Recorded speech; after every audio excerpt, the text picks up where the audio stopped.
No, it's You'd be weird. embarrassed by it. A little bit. Come on, step back. All right, everybody, we're going to start the final session. And we've asked Andrea Gelandoni to, is it pronounced correctly? No, but that's No, okay. I'm sorry if I've mispronounced that. To present this session, she's particularly well placed to present this session on new technologies because last year she was recognised as one of Australia's top 50 women scientists. So she's very well qualified for this session. So welcome, Andrea, and thank you.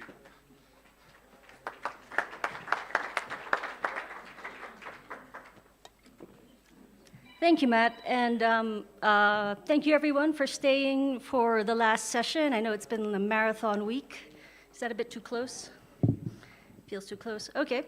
I'm here to present to chair the session on the role of new technologies in presentation and interpretation of archaeological sites, which I think the organizers rightly placed it at the end, as disadvantageous as it is for people who needed to leave earlier. But I think it's a way of looking forward to what archaeology, what's happening in archaeology, what the new developments are in the way we do research and the way we interpret.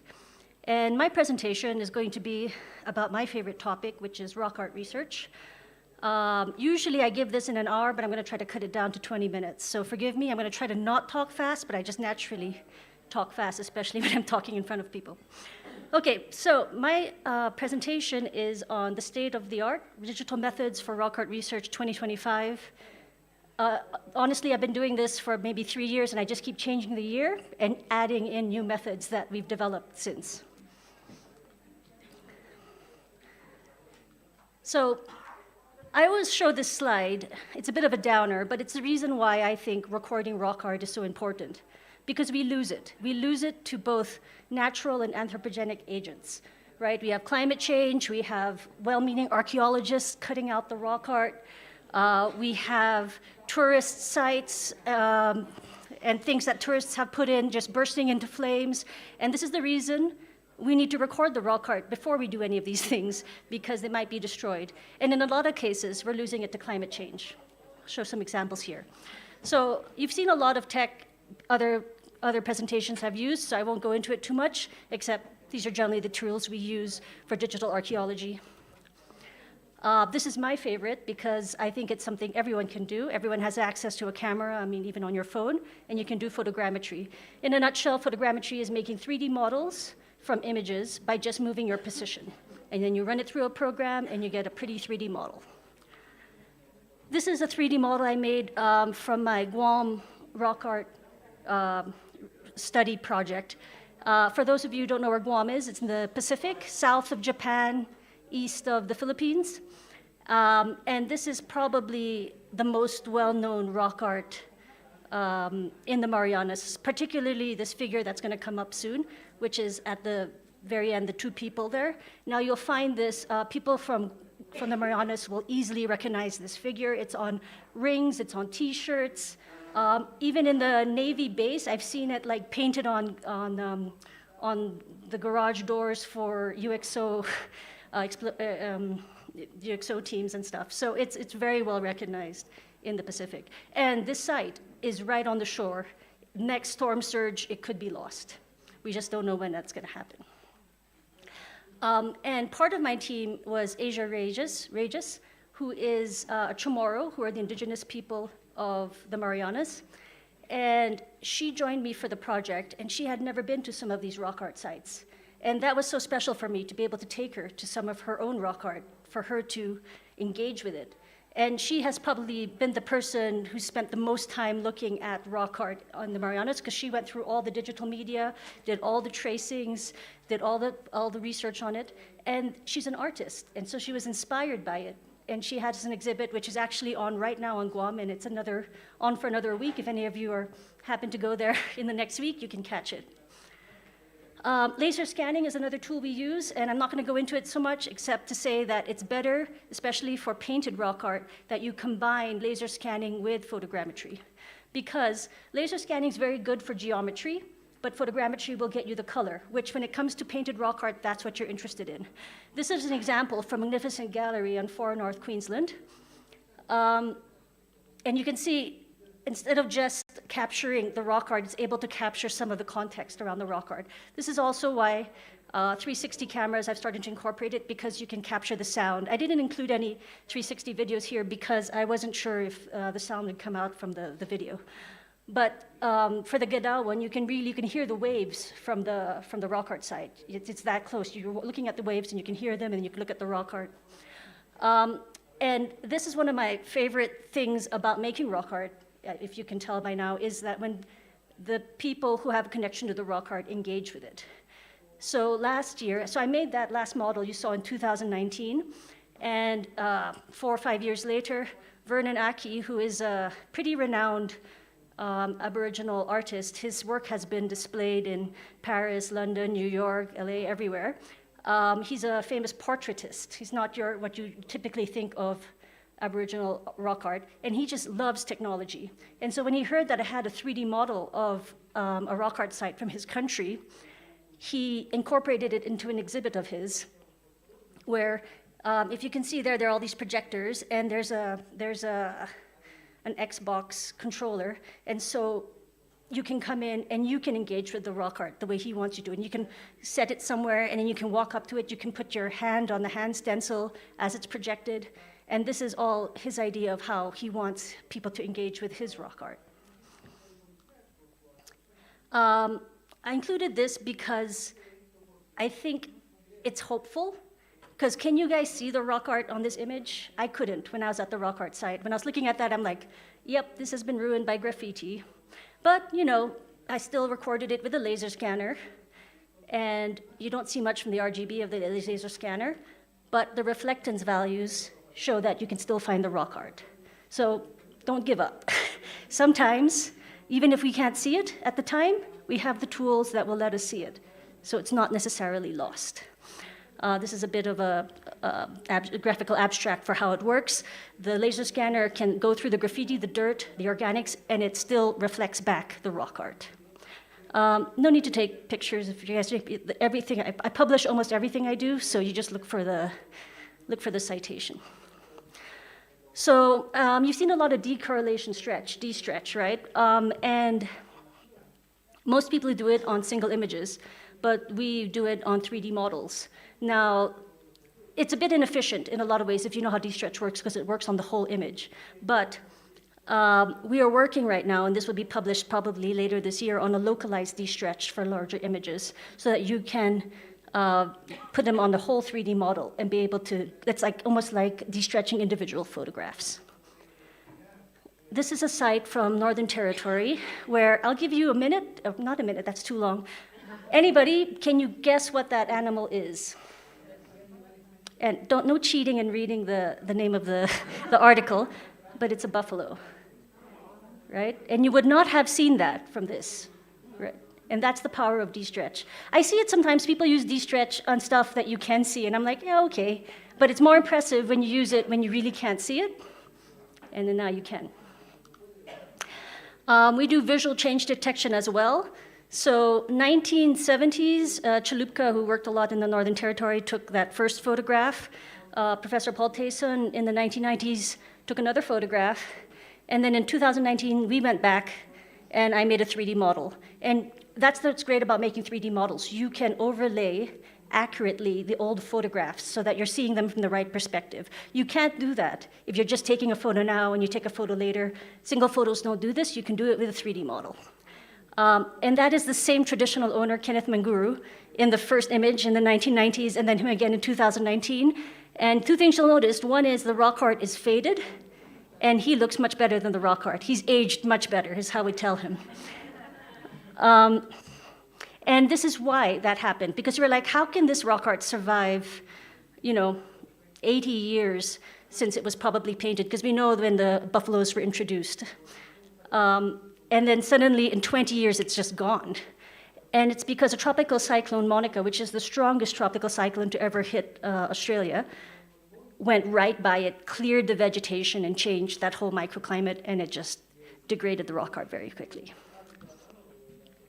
Now, this is something from my PhD, which probably earned me my first postdoc, which is, at the time, there was no good way of enhancing engravings, and it would infuriate me to see people using de-stretch on engravings, because that's not what an engraving is, right? An engraving is not a difference in color. It's a difference in elevation, and that is why using 3D models and GIS tools are the way to enhance it. Now, this came out kind of out of necessity. We don't have much rock art in the Philippines. And I was doing my PhD thesis topic on Philippine rock art. And I was like, if I can't see the rock art and we don't have much rock art, like what kind of thesis am I going to write? So luckily, we did the manual tracing the way we were taught a long time ago to do. And yes, that's a very awesome, the location of the site is fantastic with the rice terraces right behind it and the community members helping me trace it. And I picked a photograph that you can actually kind of see the art. And this is what I mean. When people use de-stretch, what are you de-stretching? If it works, you're just getting lucky because you're de-stretching something like a lichen or a shadow, but you might actually be misinterpreting the rock art because you're not enhancing it correctly. Whereas in this method, you can see so much more.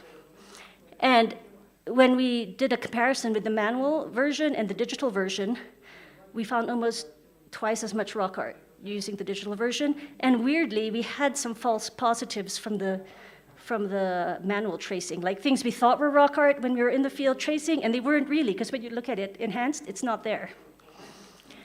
A few years later, I took this a bit further, and I worked with a programmer to create an R script that can automate the tracing, because the tracing took a really long time to do, actually. And this was an interesting thing because I sat on this publication for maybe a year before actually trying to get it published, because someone, when I told them what I was working on, said, "You're going to put yourself out of a job." And so I was like, oh, then maybe I shouldn't share it. But it took me about a year to sort of realize, no, we need to share this. Like, if it means I'm out of a job, that means I'm not very good at my job, right? Like, I should be innovating and doing more things. I can't just do one thing and that's all I'm ever going to do. So I published it, and now it's free to download as well. If you have rock art that you want to enhance and automate your tracing, this is the way to do it. I wanted to show that real quick as an example of how to manage your rock art as well. I saw a lot of examples of rock art, and I don't think people are doing it this way, but if you do it in a GIS database, then you have all that information. In a data table, you have the location. You can analyze your data much better if you put it in GIS. And these are some examples of this technique being used in other places. So in 2017, a Maori archaeologist, Gerardo Reagan, had seen some of my work, and he wanted me to go do stuff in New Zealand. And he asked me to record this one rock art panel. And I was recording it, and I saw him looking at this other panel a few meters away, and he was just looking at it, and he's like, there's supposed to be rock art here, but we don't know where it is. I'm like, well, then that's exactly what I should do, right? So I made a 3D model of it. I went back to my office. I enhanced it. I sent it back to him because I'd found the rock art they were looking for. And then he went back with the Maori owner of the land to verify it, and that's him on the right. And then for a while, Gerard was sending me photographs of rock art to enhance. And then I would send it back to him, and on the left, that's what you see, some Maori ranger teaching younger Maori about their rock art based on the enhancements that I was able to make for them. This is a really exciting project that I hope is starting soon with Guring artist Dylan Sarah. So his story is the Queensland government was going to put a dam on one of the rivers in the Bundaberg region, and the rock art was going to be completely flooded. So their solution was to break the rock art up into 90 pieces and send it all over Queensland. We have some at my university, we have some at UQ, we have some at the Queensland Museum. There's just a bunch all over the place, and he's still trying to locate, I think, 8 of them. And since he's an artist as well, what he did for his art practice was put mesclun cloth over the rock, and it's sort of like a healing thing. and try to trace it. And it's a fantastic piece of artwork. I don't have a picture of that, but if you have a chance to go see it, it was, I think, a finalist for the Telstra Indigenous Awards in Australia. But he contacted me because he heard that I could enhance the rock art. And so that's what I did. And here, do you see the beautiful rock art on this? That's what it looks like. And actually, this is something I wanted to bring up. When I started working on rock art, this would infuriate me when archaeologists would show me a picture like this and say, look at this rock art and tell me all about it, and I'm supposed to believe them when I can't see what it is. And it's like, you're asking for a lot of faith, right? Like, you should show people what you're actually seeing, what you're actually working on when you're there. And then I got into data science, partly because I worked on this paper with a colleague of mine, and he made a really good point. I actually borrowed this slide from him. We presented it at SIPA 2019, I think. You wouldn't buy a Porsche, drive it once, and then dump it. But that's what we do with our data, right? We have one project, we have one idea in mind, we do it, maybe we do a great job, and then we don't touch it again. And that is pretty much like driving a Porsche once and dumping it. So, sorry. So I got into machine learning, whether an image has rock art or not, and we got it to 89% accuracy, which is pretty good. Now, there's a lot of caveats to that. One is it's trained on a very particular region of Australia, of Kakadu National Park. So we need to learn it to train it on other rock art to see how well it does. But this is a very nerve-wracking paper to write, because the way we do it is I talked to the traditional owner of where this rock art is from, and we already agreed, okay, I won't use private sites. I'll only use sites that are available to the public. So all the imagery is imagery that the public's already seen, is one. And after we write the paper, so after all the work's been done, you take the draft to him before you submit it, and he gets final approval. So can you imagine working on a paper for 2 years, taking it to a traditional owner, and he can say, no, I don't want you to publish this, and all that work is just gone. But luckily, he liked it, and when we discussed, okay, so do I publish the images, the data set, and the model? He said, no, don't publish the images, only the model. And I was like, okay. And that was something to negotiate with the journal, because they're not used to that. When I was like, well, that's what the traditional owner wants, you can take it or leave it. And they took it. So they took just the model, not the data set. In this paper, too, we identify the future for machine learning in rock art. And I'm glad to say it's been a couple of years and these things are already happening. So one is object recognition and detection. We're working with Aboriginal communities, and school children of these Aboriginal communities are annotating rock art from their region. A knowledge graph is kind of like the inventory, and we're going to work on that with my PhD student now. He's going to make it so that once you've annotated it, it sort of fills in the table about what it is, make everything much quicker. And then automatic motif extraction, this is already being done. I think I saw it 2 years ago from an Indian student, an Indian grad student, to make the rock art so that you can have your motif separated. Another project I'm on is rock art prospecting with autonomous drones. This is kind of the workflow, so you sort of plan the GIS part of it, identify facades, have the AI detect the shelters, and then correct it if it's wrong. And then once it detects the shelters, you can have it detect whether or not it has rock art, and then it just feeds into a loop, and it's going to be completely autonomous because we use BIVLOS drones. BIVLOS stands for Beyond Visual Line of Sight, and so the idea is you have this drone, you have like a charging solar panel station, you have Starlink, you can control it from 1,000 kilometers away, and it just sends it out to like go record the rock art in the region. And then the archaeologist goes and verifies if it's correct. This is another project I was on where, I'm not sure if you guys have heard of Kunalda, and I'm not sure if you guys have heard of finger fluting, so I'll have some examples later. But it's a very special site. It's this huge sinkhole, and I'm sure there's a more geological term, I just never remember it. And you go down, you have to rappel down, you're wearing helmets and headlamps and everything. You go about 150 meters in darkness, and then it's covered in finger flutings. It's a fantastic sight to think that, people 20,000 years ago did this. And they wanted me to record the finger flutings. And there are a couple of ways to do it right, but at a site like this, it's a bit difficult. You have to bring down lights, you have to bring down batteries. There's all these issues with that. So I co-developed a method we call chiaroscuro photogrammetry, which is inspired from the Renaissance and inspired from chiaroscuro photography, which gave you this beautiful Darren Drew photograph in an underwater plane. And I'm sure you're all familiar with this Ruben Roux photograph of Stonehenge. And this is all done with chiaroscuro photography. So we thought, let's apply it to photogrammetry.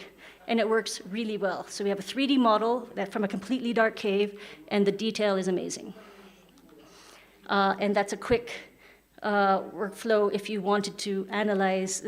First, you make the 3D model. If it's low light, you do the chiaroscuro photogrammetry. You enhance the engravings, then you automate the tracing. And then in GIS, you can classify the finger flutings together. But we still didn't know anything about these finger flutings, and I didn't like all the previous research done about it. There's all these problems with it. You have people measuring, because you can't touch it, you have to measure away from the wall. You're not sure where you're measuring.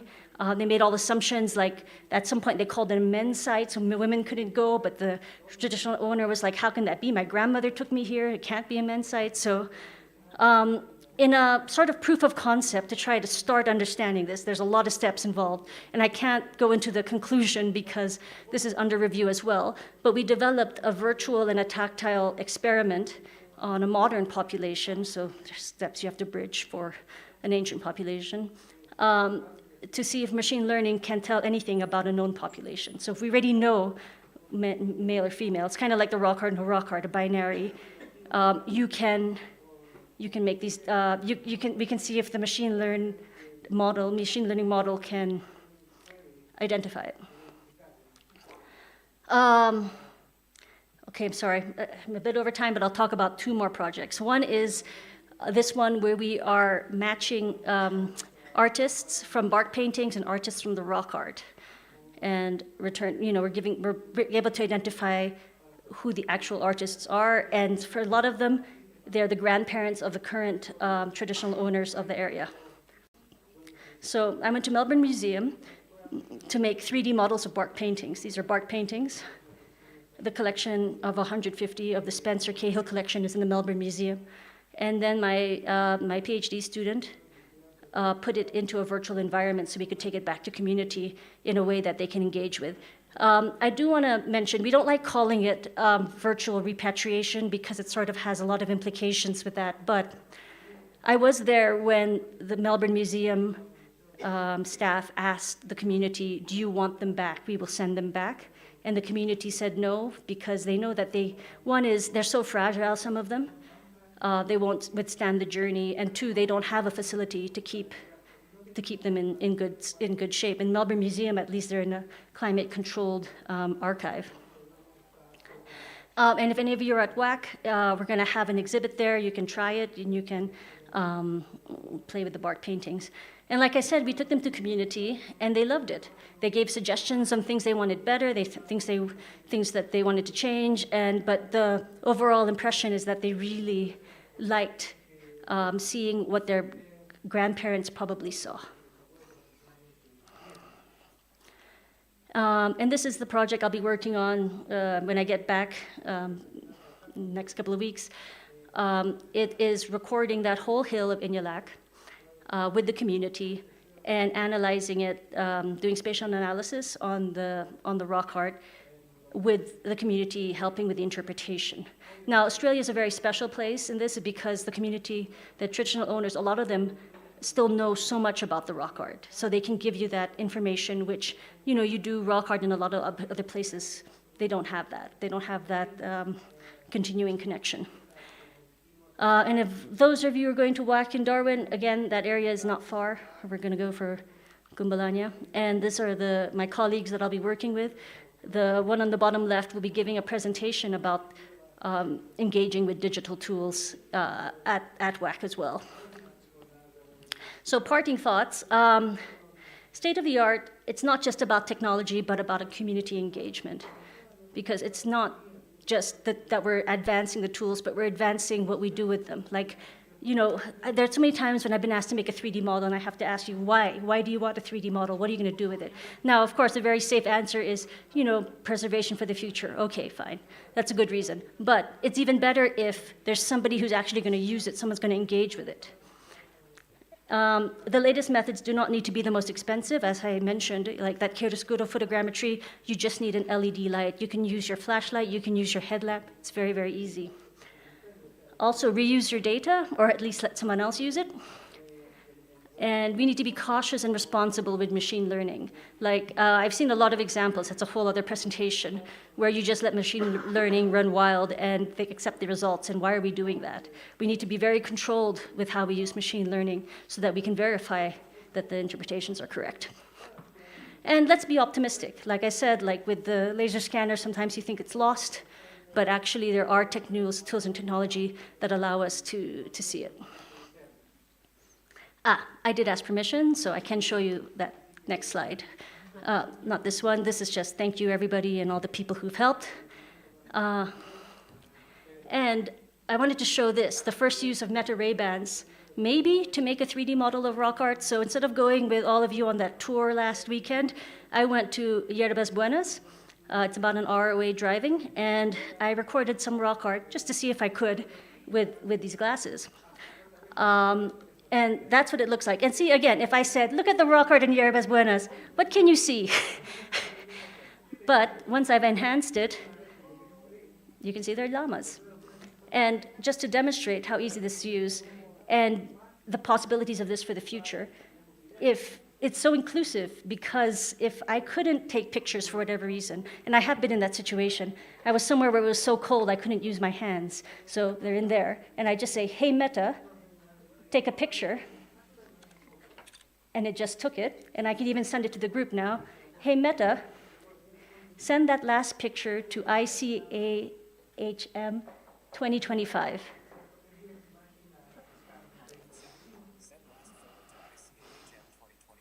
Yes.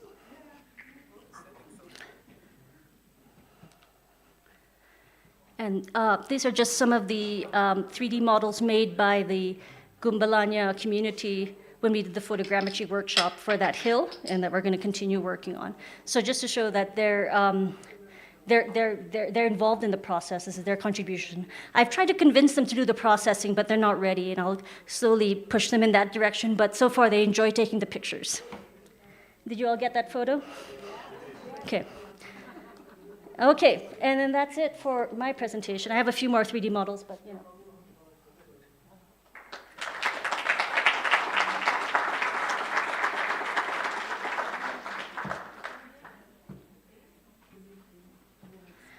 The next presentation is by Jingsen Lian from China, Digital Reconstruction of the Changde Mountain Resort.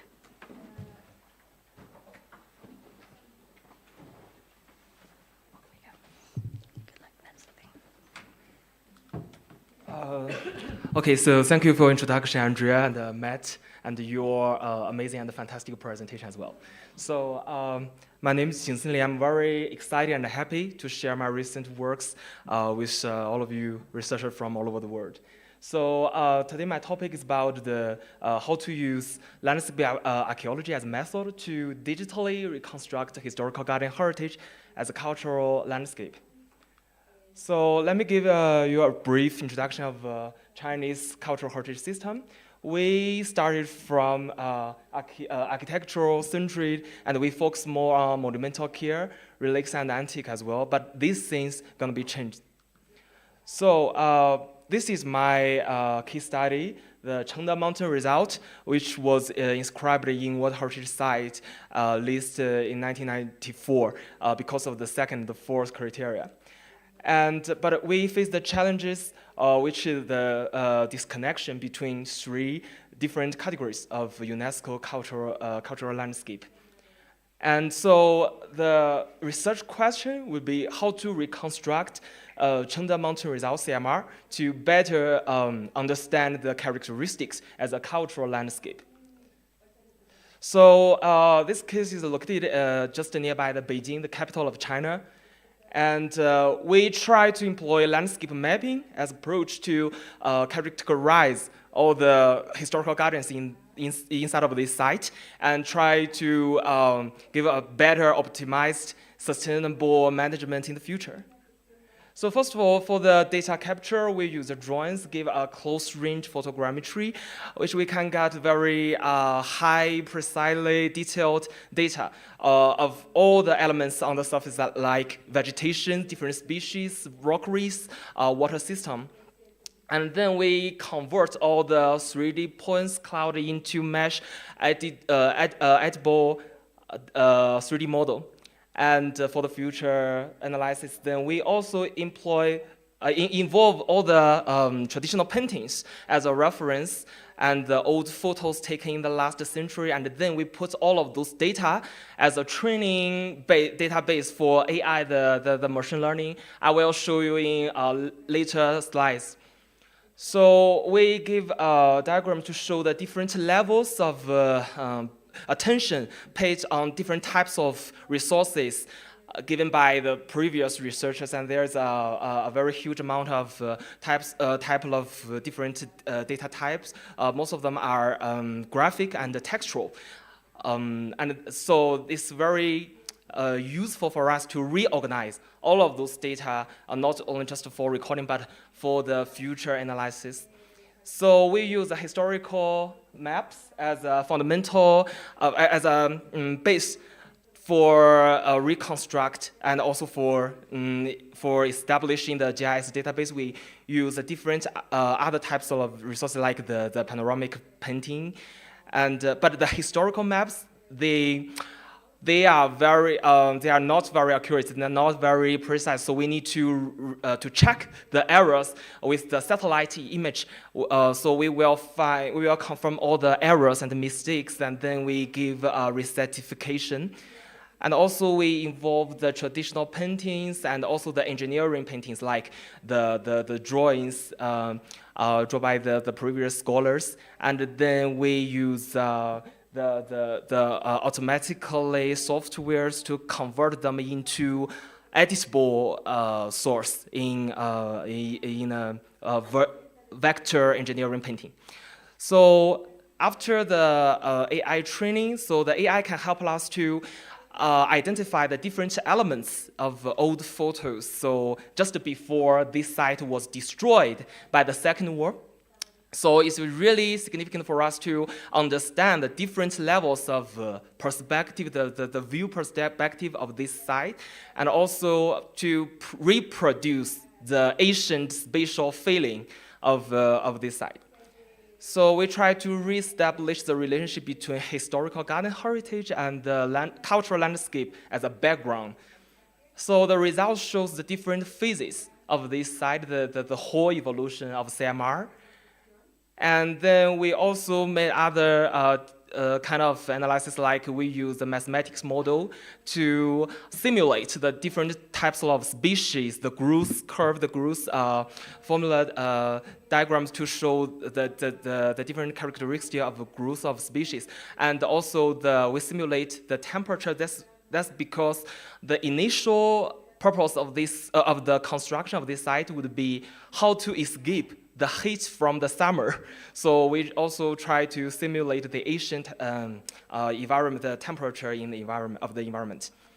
So all of those visual relationships, they all can give us very supportive evidence to understand how Asian people looks this site as the current people, the current tourists. How can they perceive this site? How can they understand the characteristics of CMR?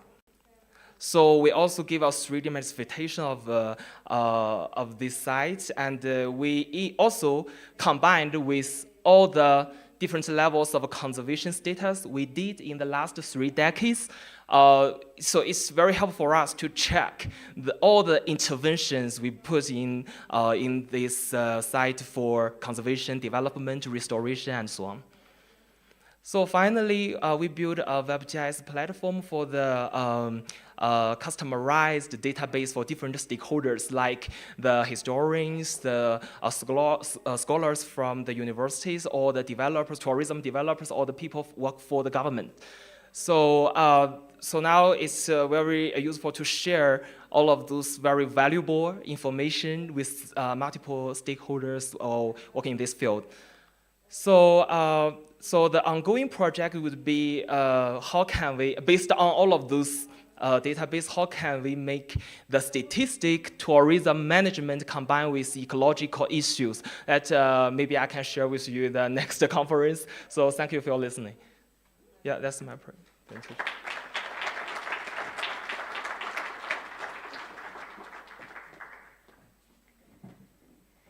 Thank you, Jingsen. That was amazing. It's great to see a longitudinal project like that and how well it develops.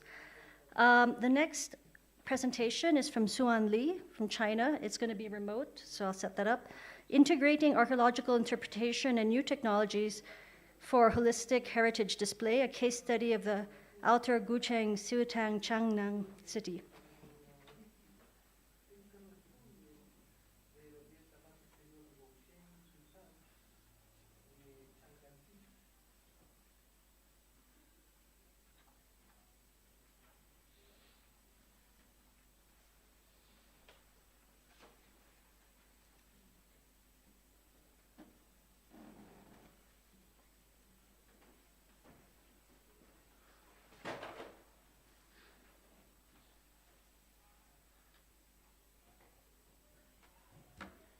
Is it just supposed to play, Matt? So two things you can count on with a technology session. One is that most of them are going to be remote, and there's always going to be a technical problem.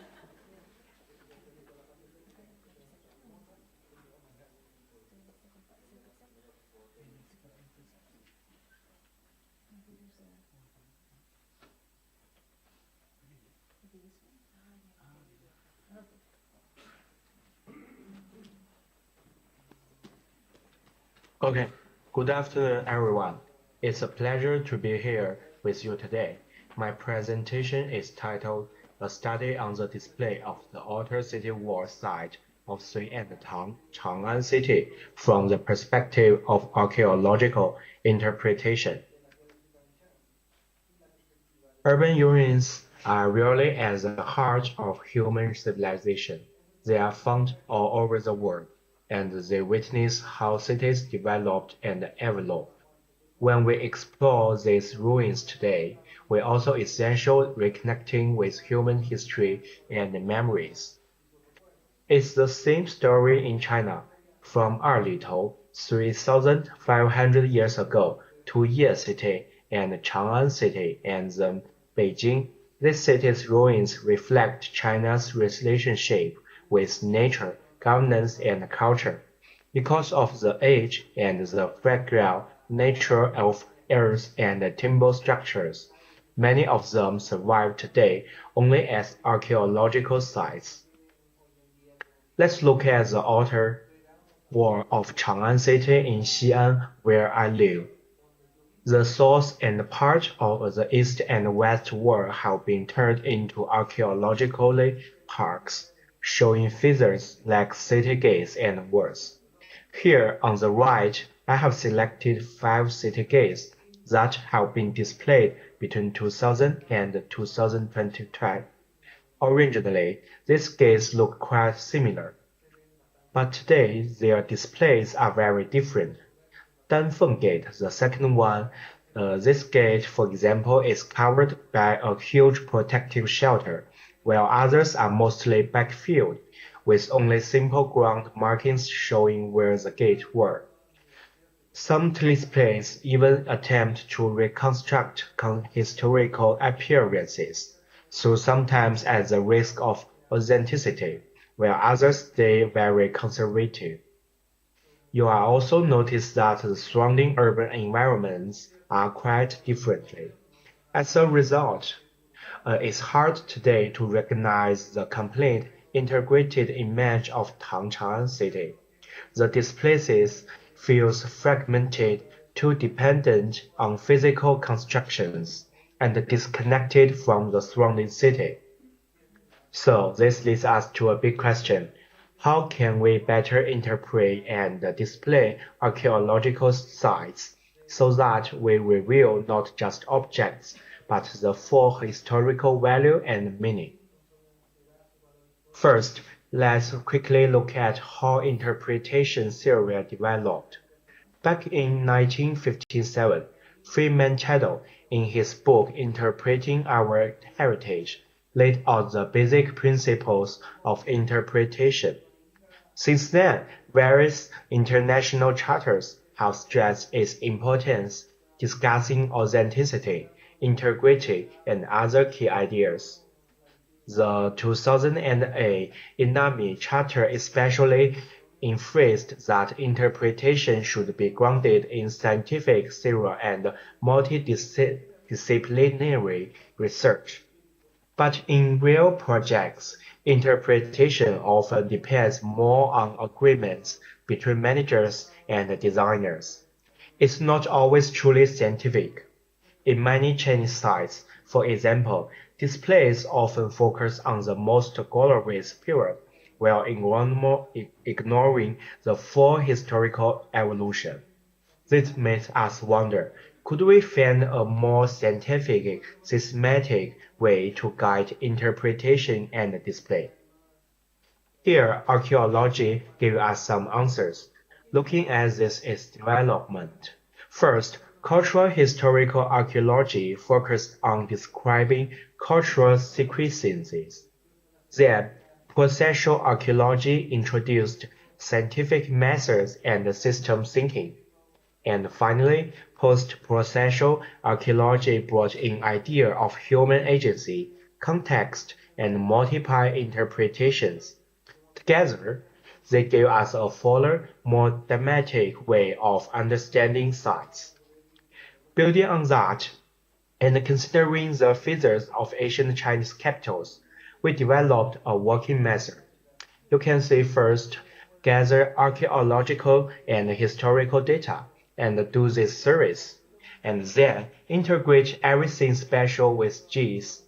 Next, structure the display contact with following the archaeological paradigms and the features of the ancient city. Finally, choose display methods based on the site's value, the types of information, and the surrounding environment, including both physical and digital methods.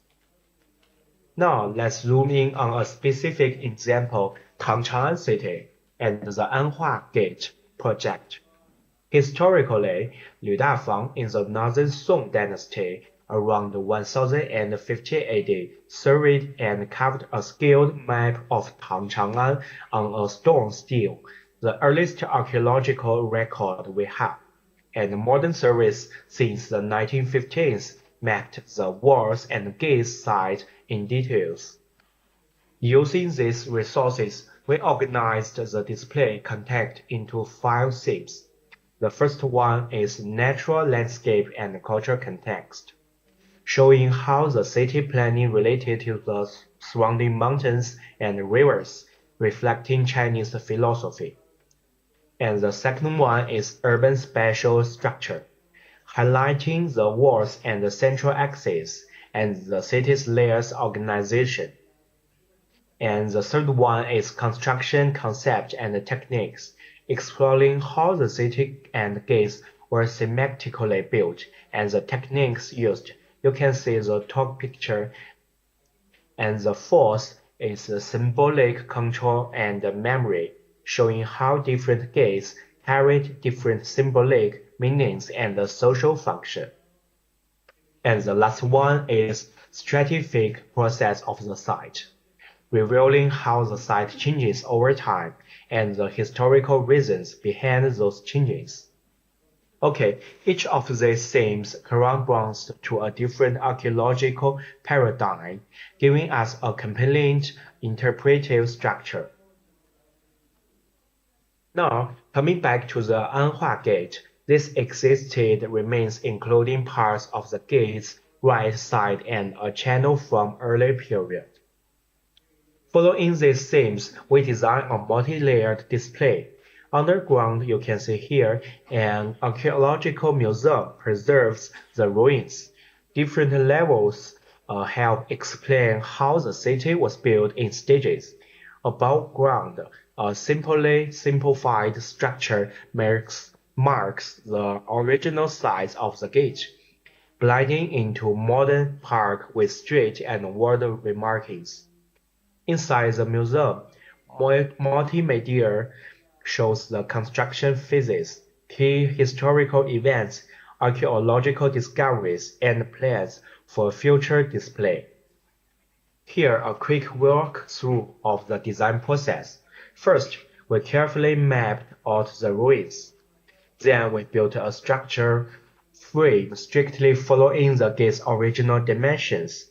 This way, even outside, visitors can feel the scale of the ancient building, not just the big, more modern structure.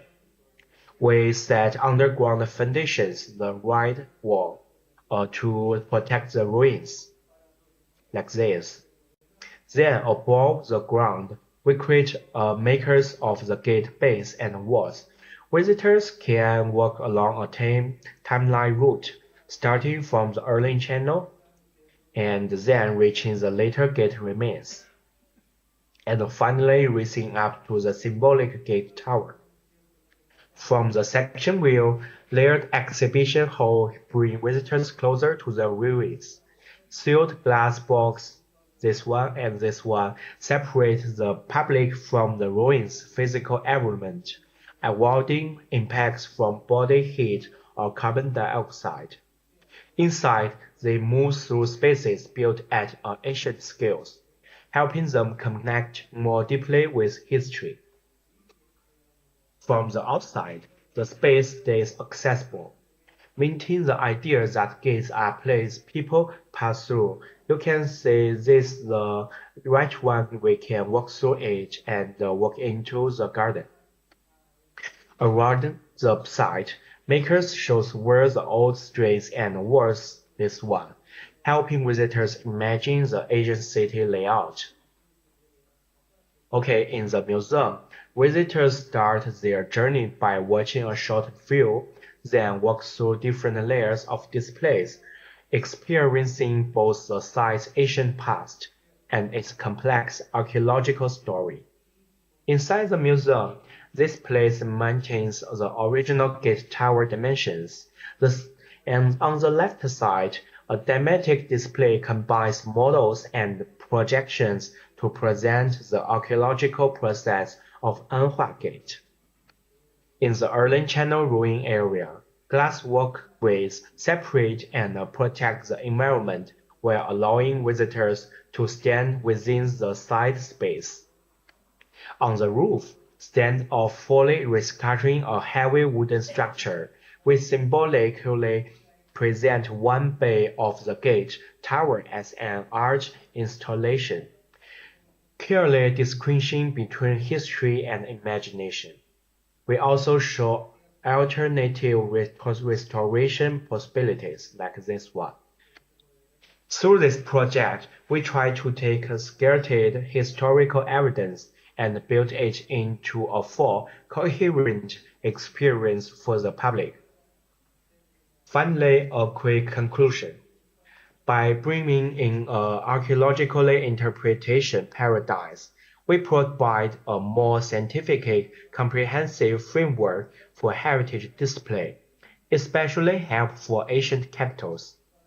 And the second one is, we propose a display structure that balances material and intangible heritage, long-term changes, and the social-cultural context. And the last one, through the Anhua Gate project, we show how digital technology and physical design can integrate into a layered visitor experience. Last but not the least, many excellent scholars in China are also working on Tang Chang'an City, including utilizing latest AIGC by the history photo. I'm really looking forward to future exchanges with you all. Thank you so much for your time.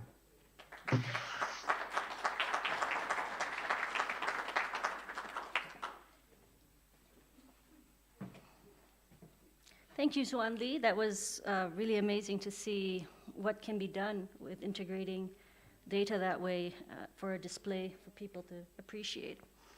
The next speaker is Sayumpu Ross from Cambodia. Ethical, technological, and cultural implications of aerial digital archaeology in Cambodia.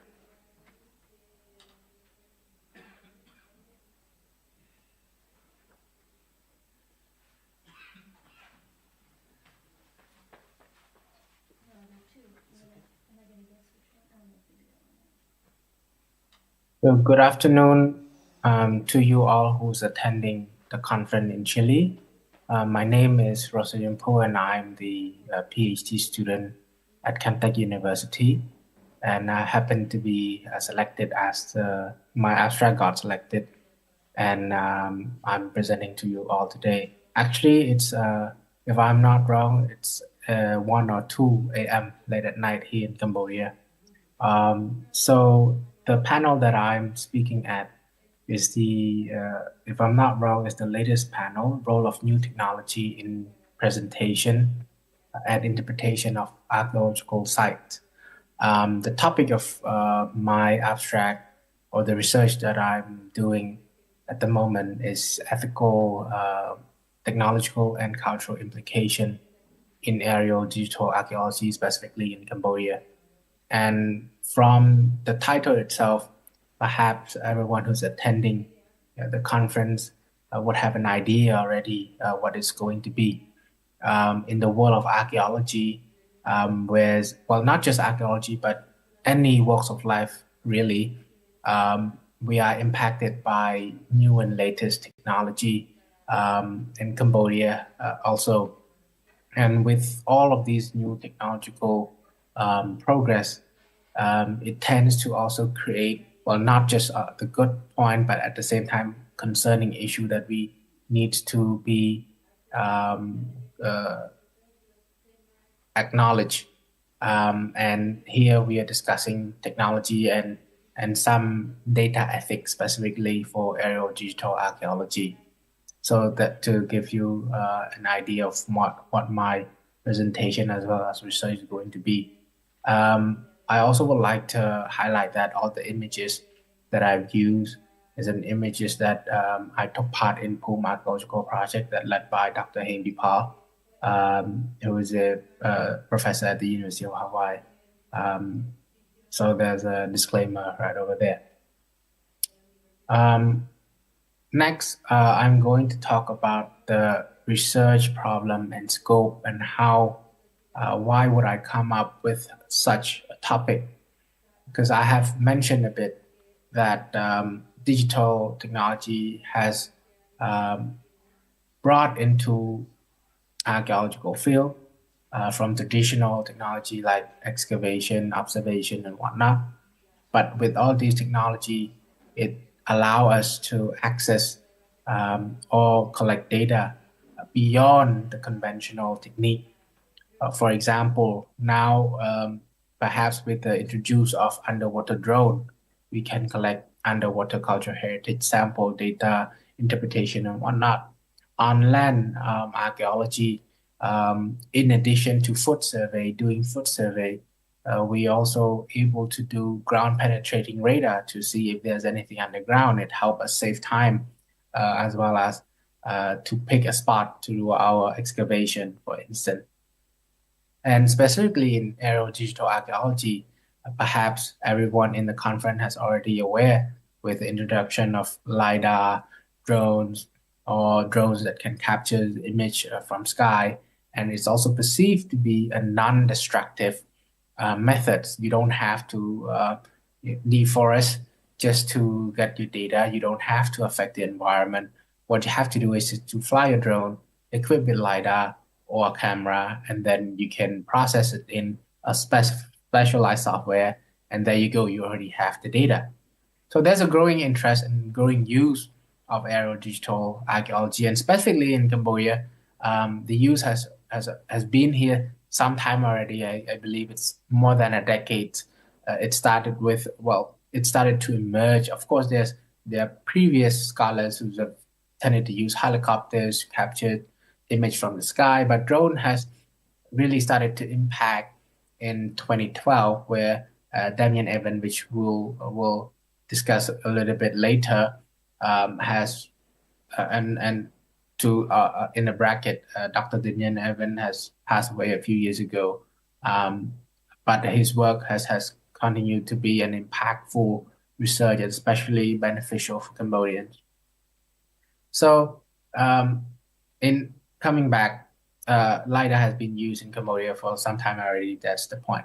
And the research focus here is that although we have introduced all of this technology, which is groundbreaking, but same to other advanced technology, take for example, nuclear. For example, nuclear can be used for nuclear technology that can help also with archaeological data collection.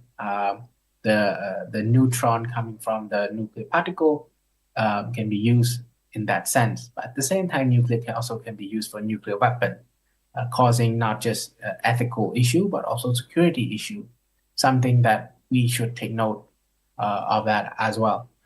So power relation and data ethics will definitely be discussed. And I will be using actor network theory as a theoretical framework to sort of explain how human and human relation, how one can dominate the network or the relation, if you like, or how human and technology works together and sort of produce an objective understanding of the result. And objective understanding doesn't mean that it's final and binding. It's always keep changing depending on the evidence, depending on the involvement of different researcher, different technology being used. This will be highlighted. Even though we are using technology, it doesn't mean that technology that produce result is final and binding or neutral. So that's the research goal, part of the research goal, and to establish data ethics, protect the national interest. I will be precise, a bit further, more precise in later chapters or section, and how can data being managed and address all this risk. So the next slide is the problem statement, basically dealing with ethical issue, because with all the technology being introduced, it's rearranging how human and how technology relates, basically, because with the introduction of new technology, it changes the behavior of scholars or researchers or those who are in the field of archaeology, rechanging the whole structure. Like I've previously mentioned a bit at the start, that with the introduction of technology, we don't do things the conventional ways anymore.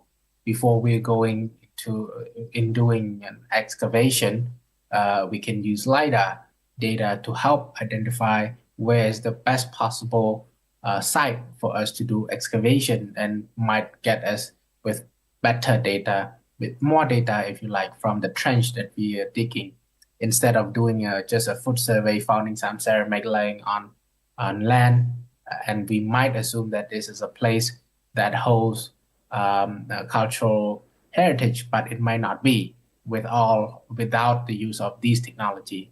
But what comes with it is the issue of who owns data, who will dominate the data collection, interpretation, analysis, and result dissemination and whatnot, who get to decide to do it, whose benefit of because when you put out a data or release a data, disseminate it as your result, it's a part of knowledge production.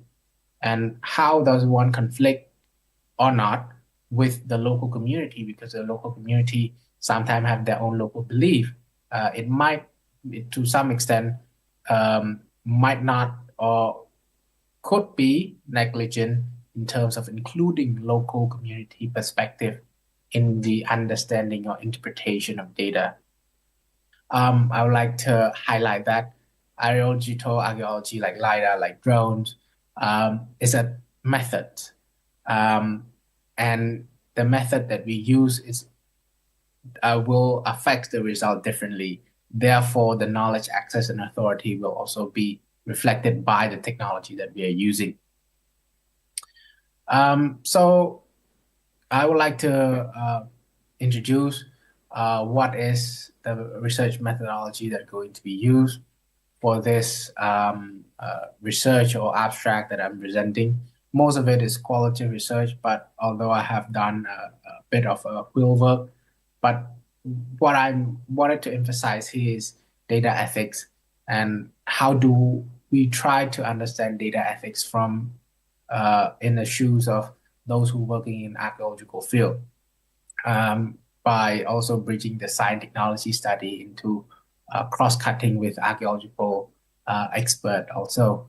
So qualitative research, primary source, I've done some review on ethical framework, research code of conduct, as well as law or sub-decree in Cambodia specifically relating to research ethics, and to a narrow extent, archaeological research ethics, for example, like research code of conduct and ONCO.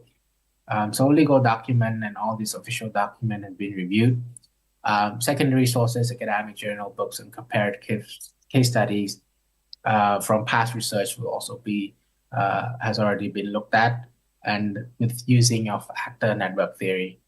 So the question would be why this topic in a sort of academic sense? What is the gap? What is the things that bring that of value for other people, for example, archaeologists? So as I've also briefly mentioned that LiDAR is basically been here for a decade, but even so, it's relatively a new technology for Cambodia, and it's being introduced by foreign expert. I'm not saying that it's wrong. It's just that saying that we might not have yet considered the negative aspect or the concern that might arise afterward. All due respect, scholars like Damien Evans, Baptiste Chewang, for example, they are great scholars and they help Cambodia uncover or bring Cambodia to the globe by sharing their research on Cambodia. But at the same time, not just in archaeological field, but with the emerging of technology, how would we reconcile with the possible issue of ethical and security concern? How that does that impact local community, or how do we as Cambodian perceive ourselves because of the knowledge production is gradually and increasingly less, does not need a lot of involvement, if I may, from the local community, from data collection toward data interpretation and dissemination of result. For example, if I understand that in archaeological research, you need to do a mix of method together. For example, you can't just base on LiDAR data and then you can produce a result. You need to combine with anthropological side of thing, how Cambodia or local community belief in the past was like, and with the community belief and whatnot, how would these data complement, but does not prioritize, but only complement, serve as a complement in the data protection.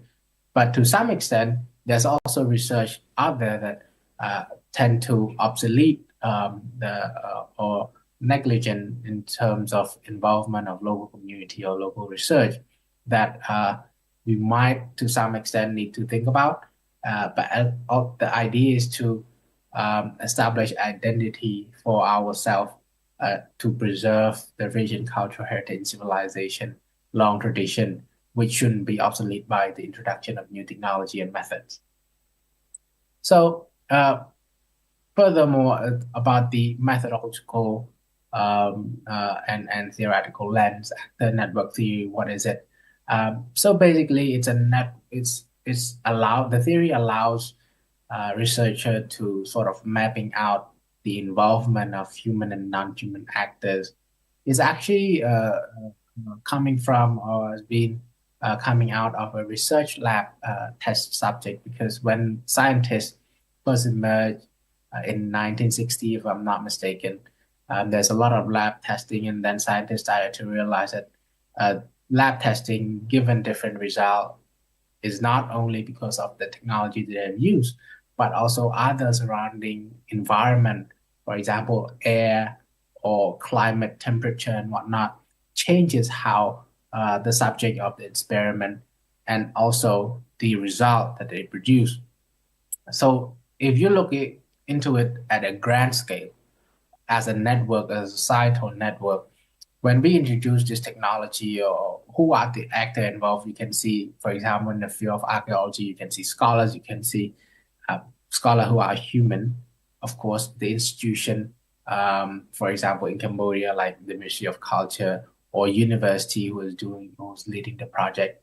And then you have drone LiDAR system, you have the drone that needs to fly for a long time of a certain height that to get a result that you wanted, especially a LiDAR system that is accurate, that you can be trusted, and then the data set carefully stored, carefully analyzed or collected.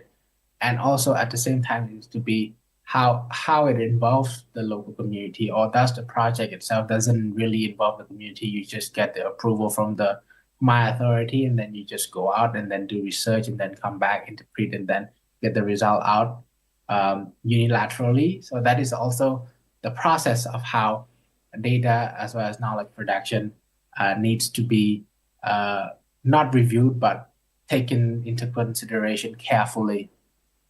But the idea is also to show that even though using of technology, it doesn't mean that the result showing by scientific methods as well as scientific equipment that it has to be always correct. It doesn't mean that. It's very objective, depending on the circumstances, depending on the people who use it, depending on the people who have access to it, depending on the capability of the human being to interpret the data also.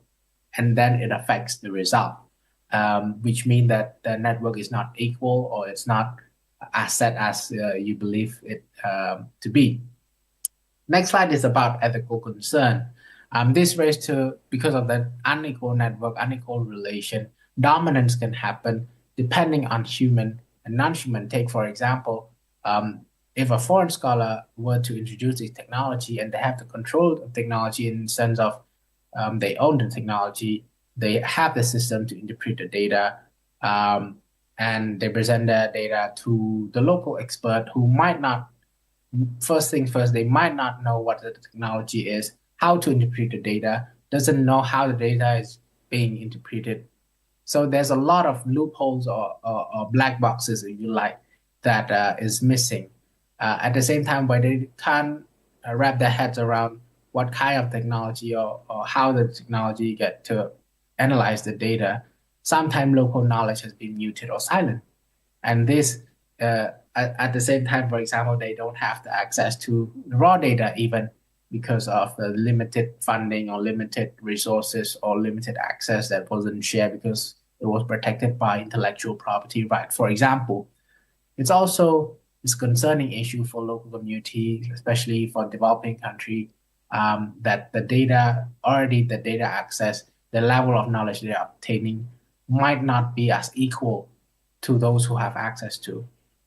But at the same time, that local knowledge can be treated or might be treated as secondary compared to those who produced by machine, which raise a question is it ethical to be based on new technology and its result? I think that we all should be considered, particularly in Cambodia. Ethical review maybe needs to be revamped a bit, and all of these, what I've been trying to do is to preserve our identity, authenticity of local community, while also trying to understand what have happened in the past, integrating new technology, and how can it help us instead of how it is going to change what we are going to be in the future.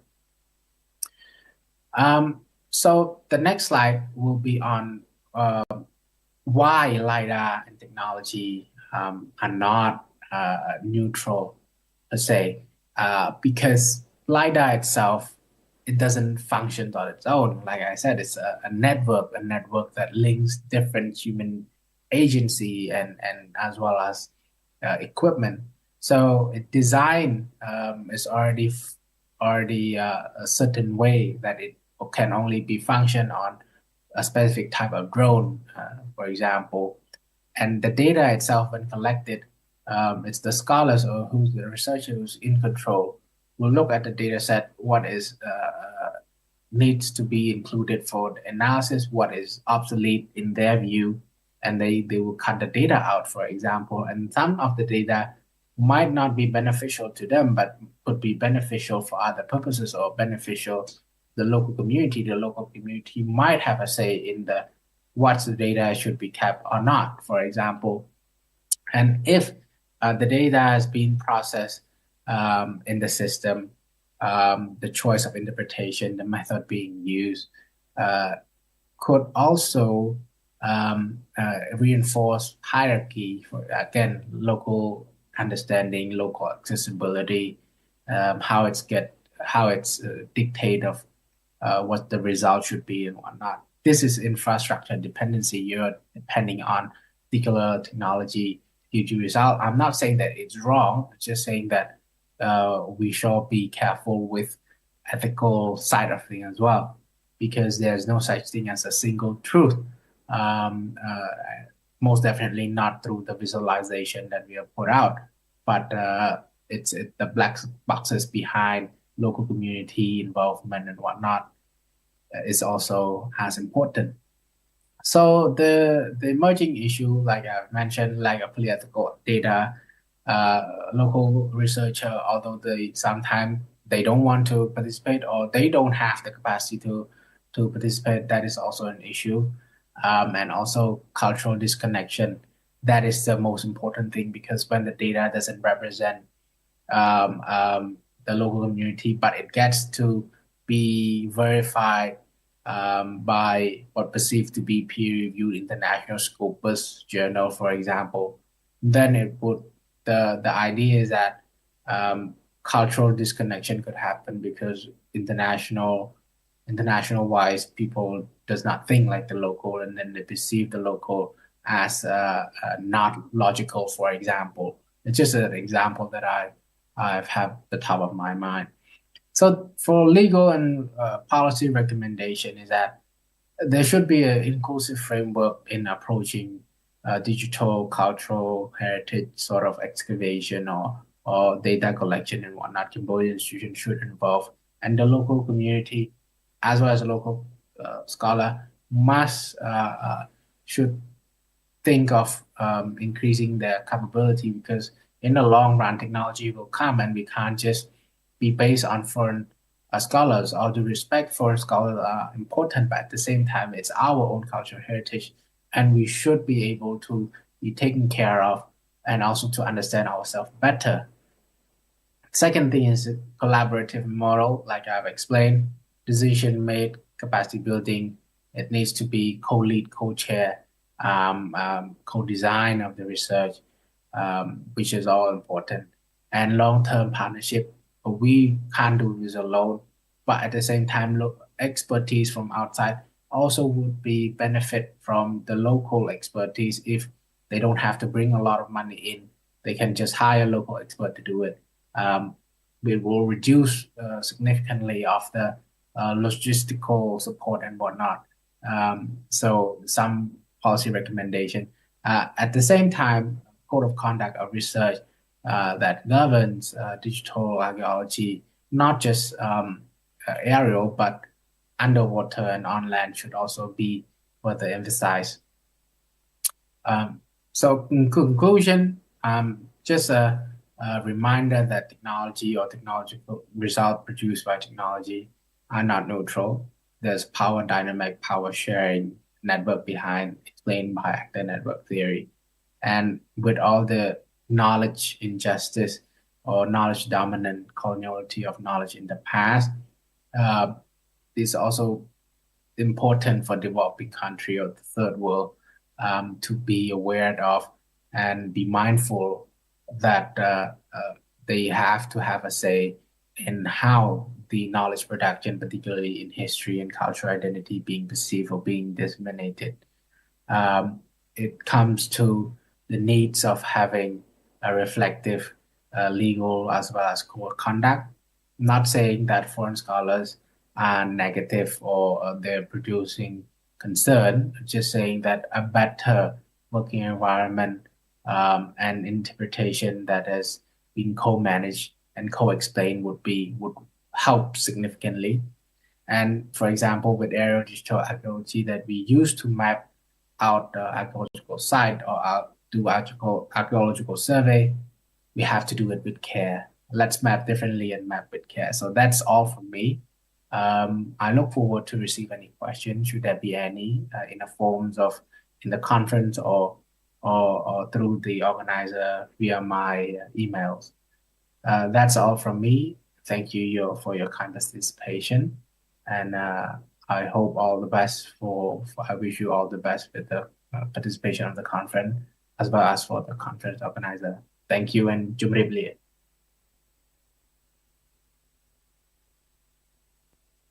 Yes, ethics is an important topic because we have carried forward old problems. He named lots of them, but unequal networks, lack of local perspectives, data control.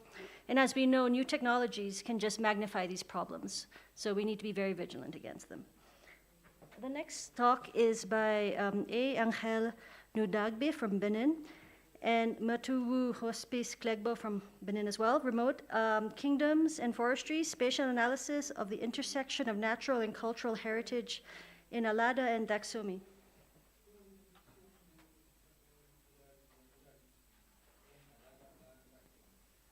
Dear colleague, dear participants, today I present an interdisciplinary study exploring the intersection between natural and cultural heritage in the ancient kingdoms of Alada and Dahomey in Southern Republic of Benin.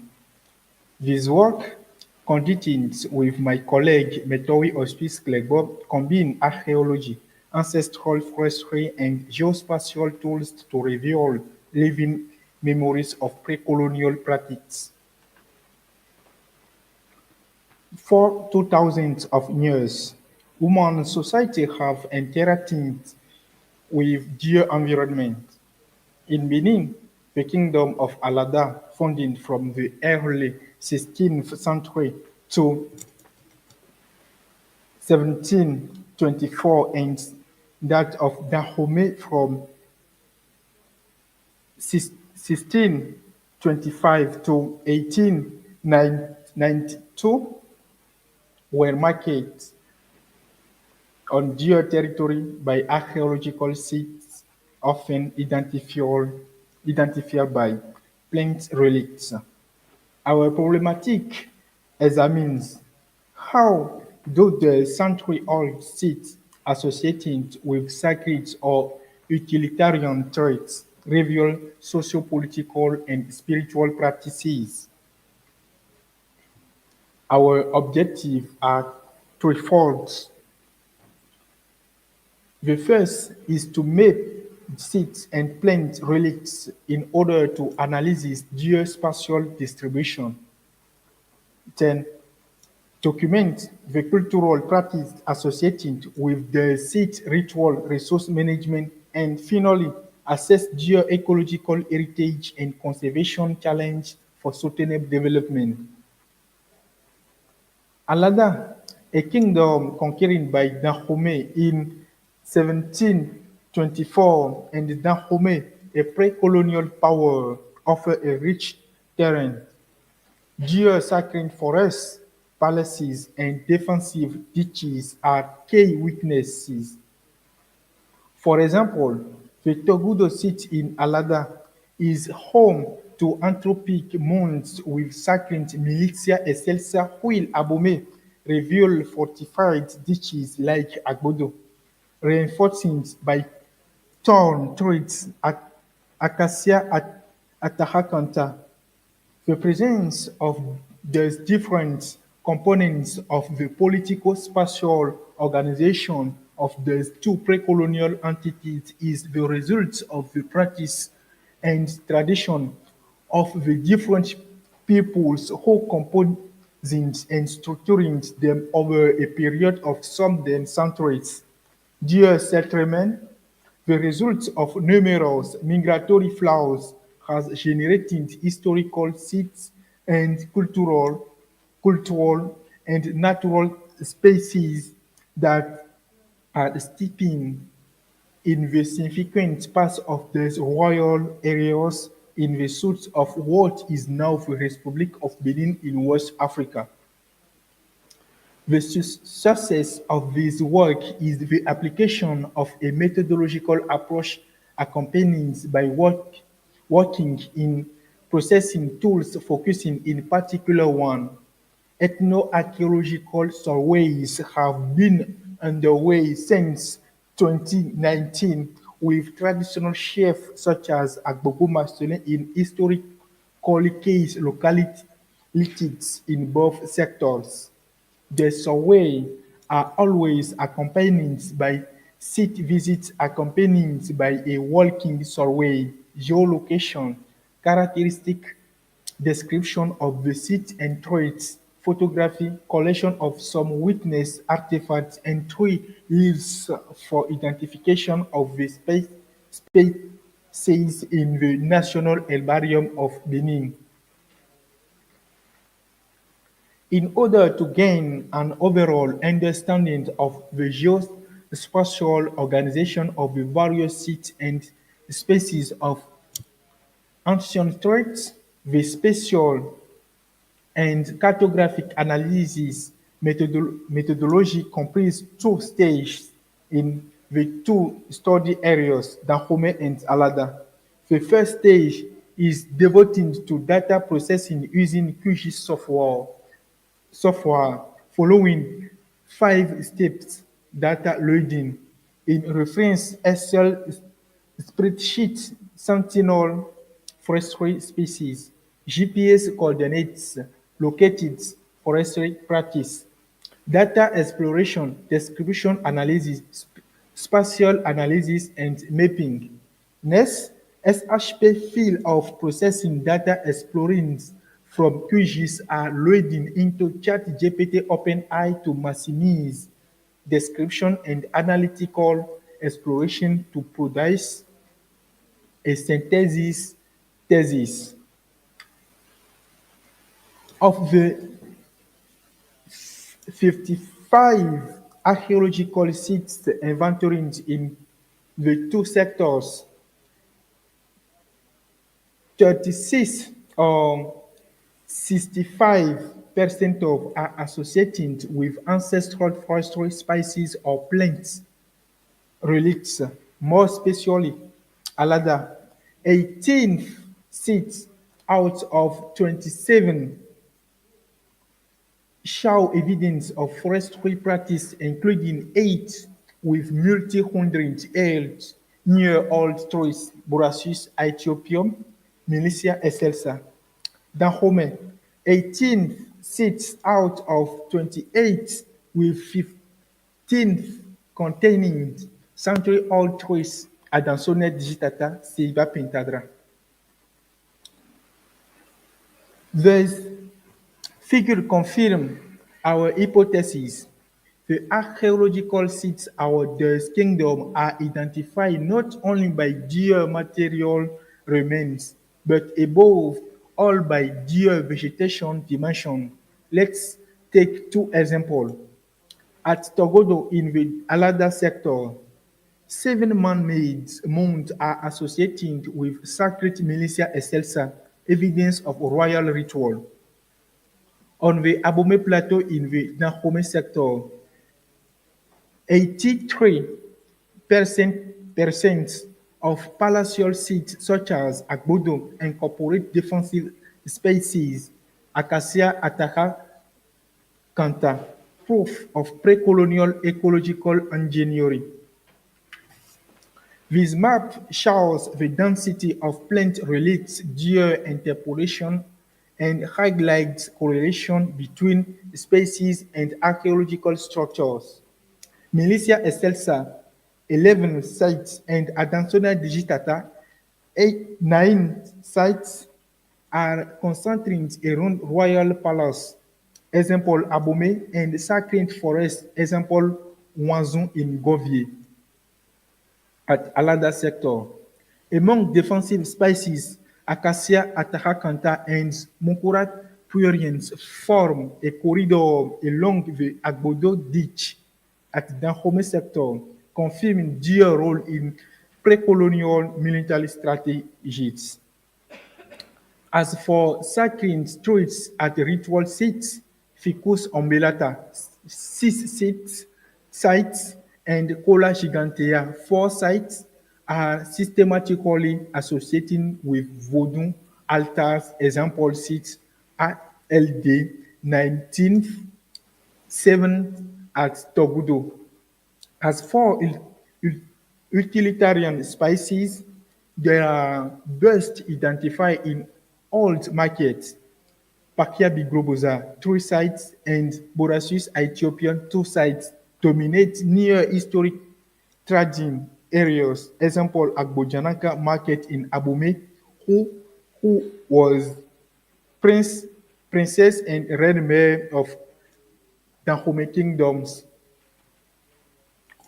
What makes the species so special, moreover, is the disparity between certain species with spiritual and utilitarian function in each sector. The Alada areas is dominated by spiritual species, Dracaena arboreata and Tiaris toxicaria, while in Dahomey, utilitarian species such as Ceiba pentadra predominate. Dear colleague, tuning now to the cultural practice that have shaping and continuing to shape the identify of the kingdom of Alada and Dahomey, there are not mere traditions. There are complex systems where natural spirituality and political power intertwine. First, ancestral rituals. Take the example of the Militia Excelsa, nicknamed Beguloko in Togudo. This 300-year-old sacred tree was not just a symbol. It embodied the souls of kings. During Vodun ceremonies, priests invoking the ancestors to legitimize royal power.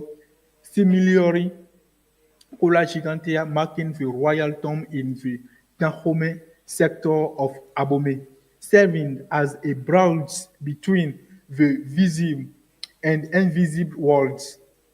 Secondly, the sacralization of the landscape at Zasa, the Daniele Oliveira was more than just a tree. It materialized in the pact between King Agaja and local deities as at the Ajahuto at Sokome. Stopover sits where the altar of a dance deity is marked by an assemblage of various pots bearing representation of snakes. Finally, communities practice strategic forestry. At Hoja, Bligia Sapida, through delimiting the palaces, while the defensive ditches at Agbodo were reinforced with acacia at Hakanta, which is a veritable pre-colonial biotechnology. This technique reveals a detailing understanding of ecosystems where each species had a role to play protection, food, or even currency like the cowries carvings under Ficus umbellata trees. The sites are reservoirs of biodiversity. The sacred forests are home to endemic species. However, 80% for the Militia Excelsa recording were cut down during the revolutionary period. Their disappearance threatening both ecology and collective memory. These losses are not just ecological, there are a rising ancestral green engineering, Bligia sapida, planting to feed royal slaves or Acacia actahacantha, using as defensive barriers, bear witness to a Now how that is now under threat. So what we do? Mapping urgency. Use GIS and I to prioritize critical sites such as the Adansonia Digitata corridor in Linsele. Community co-management involving traditional chefs such as Da Atinsuno in ecotourism projects, integrating the policy aligns local plans with Sustainable Development Goal 15 to combat deforestation and 11 to 11 for cultural heritage.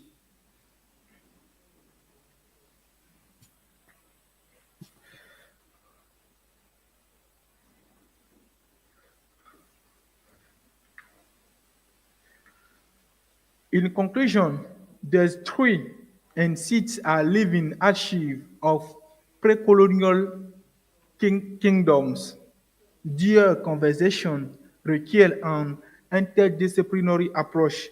Our prospects to extend this methodology to other regions of West Africa and create a network of memory forests.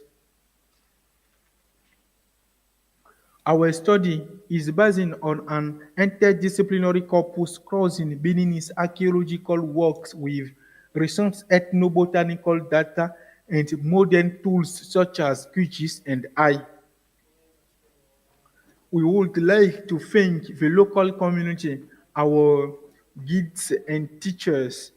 We would also like to thank the conference organizing committee for their invaluable assistance in waiving the conference registration fee. We, we will be delighted to answer any question you may have so that we can discuss these issues in greater depth. Thank you very much for your attention.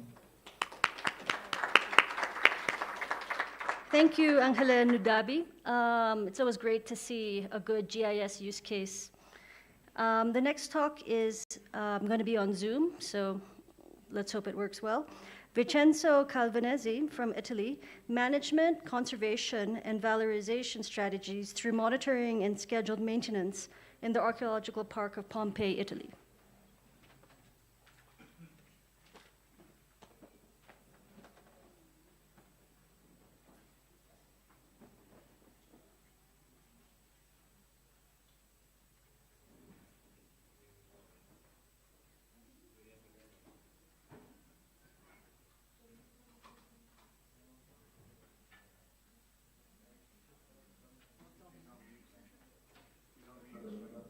Por el toque, pero si ustedes no se repiten. Para mí es aparente indicar si fue arte o no. Espero que mucha observación de molestia, ¿vale? Pero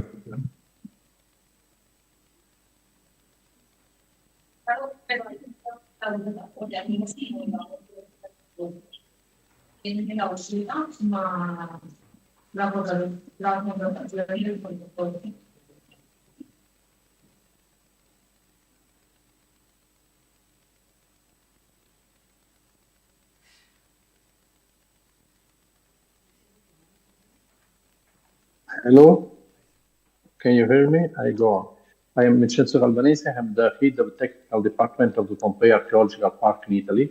I am very happy to be here with you, and thanks to the organization of this conference, the National Conference of the ICAM, and I will talk about management, conservation, and valorization strategies through monitoring and scheduled maintenance in the Archaeological Park of Pompeii. As everybody knows, Pompeii is an ancient Roman city that was buried and collapsed with the eruption of the volcano Vesuvius in 79 AD.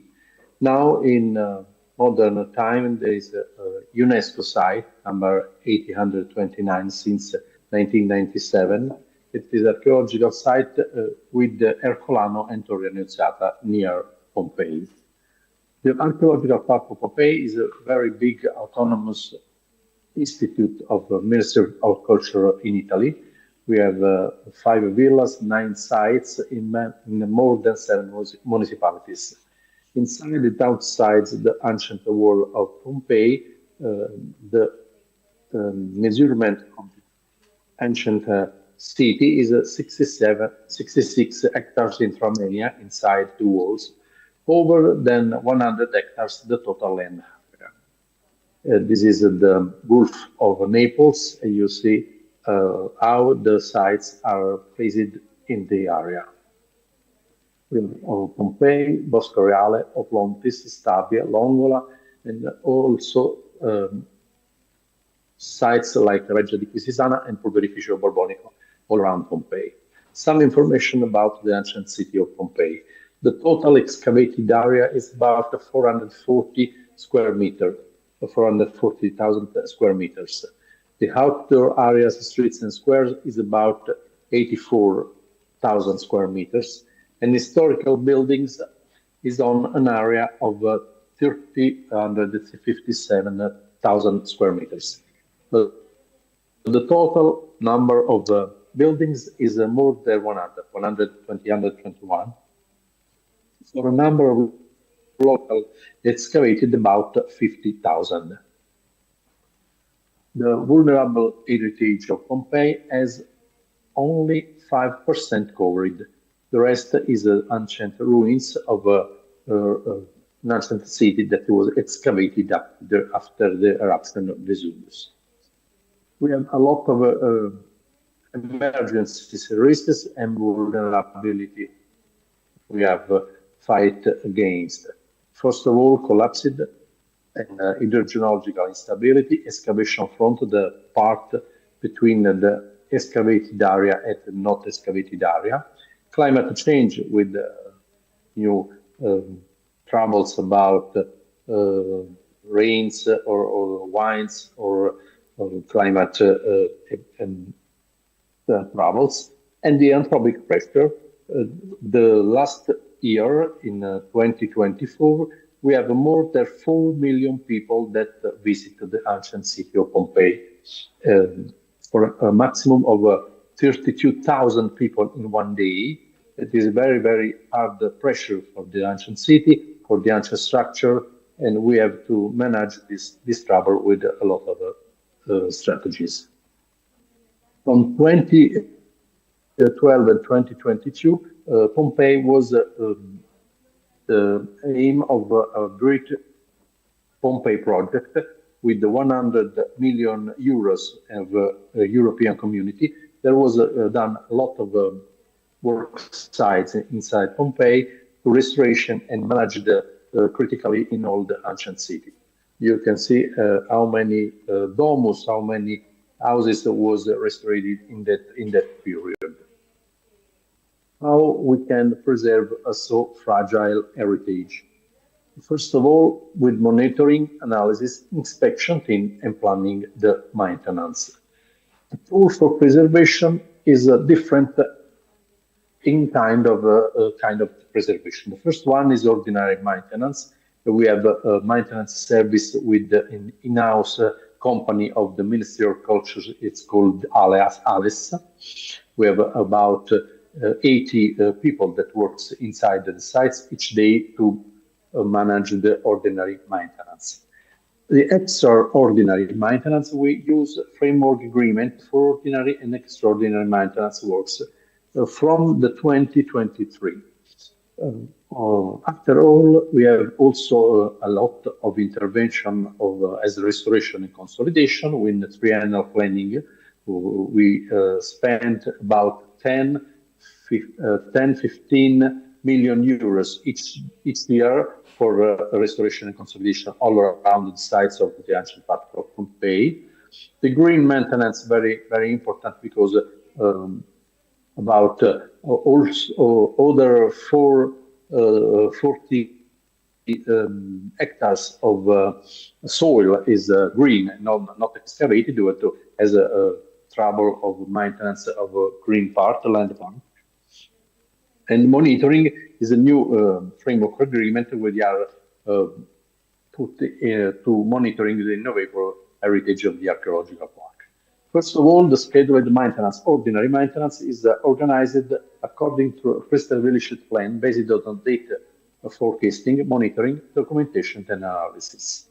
Maintenance service is a systematic and widespread activity. Each day is going on.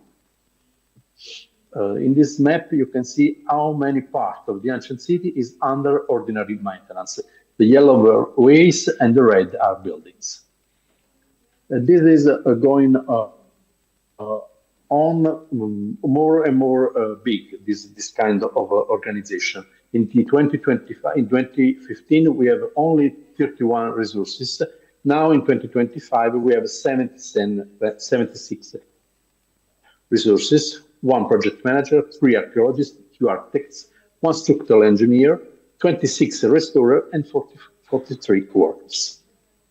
They always, every day, go on to preserve the ancient heritage of Pompeii. For example, in this case, with the stair, an impluvium, some kind of furniture all around the city. It's going on to put in restoration day by day. In the 2016, there was only 30 buildings under maintenance. Now we have 84. Pompeii is a very complex system. We have to start from the knowledge that starts with the relief, diagnostic, study, documentation, and monitoring. The heritage is very complex and different. Archaeological construction, walls, decoration, furniture, isolated columns, but also green heritage with excavation phases, installation, and construction elements of restoration, modern restoration, for example, covers in concrete, flatland, etc. The vulnerability is the critical that we have talking about before. It was weather, climate effect, earthquakes, man-made action, over tourism. All this brings to intervention, but we have preventive monitoring, design of intervention, design in progress, and as built. And as built, it starts one more going in the knowledge as a circular process. Why is it so important monitoring for us? First of all, because information has be acquired on site. The strategy is monitoring and evaluation all the troubles and damage inside our sites. It is 15,000 cameras, 15,000 rooms that we have to control. And only if we have the complete control of all the route of the damages, we can schedule the maintenance. To do this, we have to put different level of attention. Each level of attention produce a kind of intervention. For example, the first one, the blue one, is no intervention because there is no trouble, no damage to restoration. Ordinary maintenance, we go on with the ALES system we said before, and reporting and detailed intervention sheet. Extraordinary maintenance is divided in 2 kinds. In 3 years, if something can wait, or in 1 year. At last, we have emergency intervention when the trouble is so critical that we have to intervene to make an immediate intervention. The multi-level monitoring management model starts to a different step of assessment. The first is a general level assessment that we do with satellite data and rules. Local level of assessment with ramp-up inspections with the multidisciplinary tooling and robots. Each team is made about from at minimum an engineer, an architect, a restorator, and 1 archaeologist. And at the last, the level of detailed evaluation can use put in camp sensor or diagnostic tests.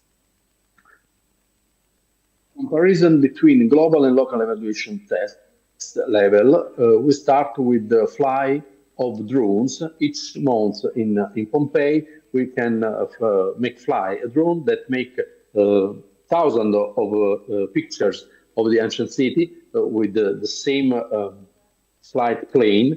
And with the PC, we can compare and union all these images with one image in high definition that we can compare month by month with the image picture of the month before. We use also satellite data that we have from the Ministry of Cultures with a company like EGEOS, ISPRA, Cosmos SkyMed, radar satellite image. And with the interference, we can study this data for understand which are the most displacement that we can see from one flight to the other. And this is the object of the study called assessment of sensory world deformation through vertical displacement gradients using Cosmos SkyMed star interferometry, the case of study Archaeological Park of Pompeii that we have done with some professor of the University of Salerno are working with us. In this image, you can see which displacement are more than 90%. It is about from the 0.05 and 0.50 millimeters. Then very small displacement. This is how we use our drones with the plane, the flight plane, and the results of this. And make the global assessment level. After identifying the right processing of image, we proceeded with the total comparison of the sample image with the previous stock image. Comparing the images shows any deterioration and differences from the initial image. Using spatial references in the images, they are aligned and cropped to be sequentially superimposed. Thanks to filter, it is possible to reduce the differences caused by different environment conditions during image detection. For example, contrast and brightness must be decreased to make the effects more visible. And this is the result. The green point are not very important, but the red one is the critical information about each point that we have to go inside to verify the critically of the single damage. Some image of our flight.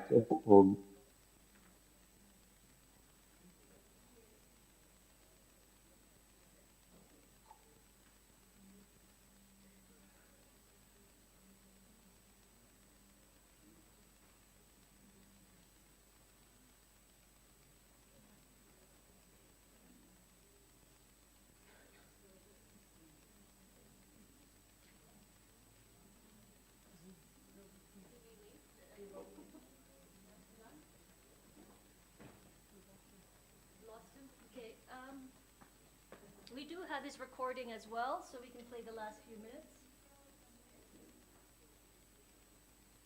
Oh, actually, we don't seem to have a recording. Yes. Oh, he's back. Okay, good. Don't have to make any tough decisions. You see me?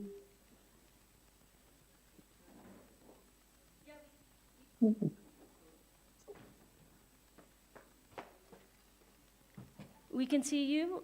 We can't see the presentation anymore. There Now we you go. see? Yes. And I go on. Thank you.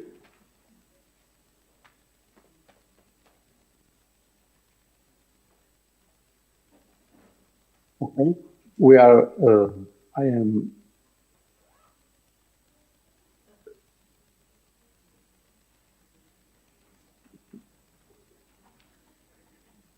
just a moment, excuse me.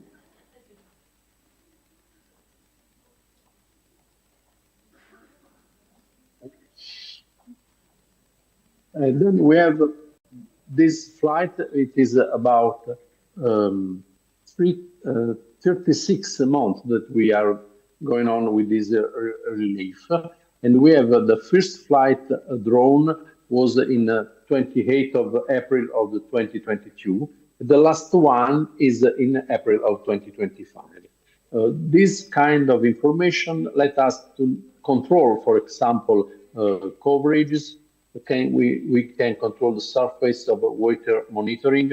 For example, after a very big rain, we can go to a flight, make a flight to understand where the water stops, monitoring the progress in excavation sites, and monitoring the green sites, also monitoring the roofing of restoration and refurbishment sites.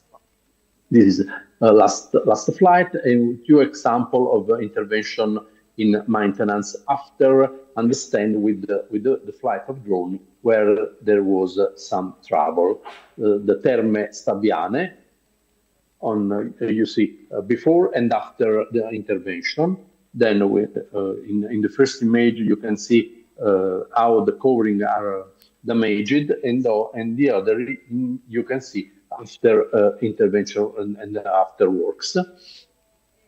The same for the Terme Centrali near the Forum of Pompeii, first and after works. But the local assessment level is very important for ramp-up inspections. Then we have improved monitoring data sheet and the optimization of the monitoring procedure by means of inspection activities carried out by park technicians carried out in collaboration with Civil Engineering Department of Salerno, with which a framework agreement has been signed.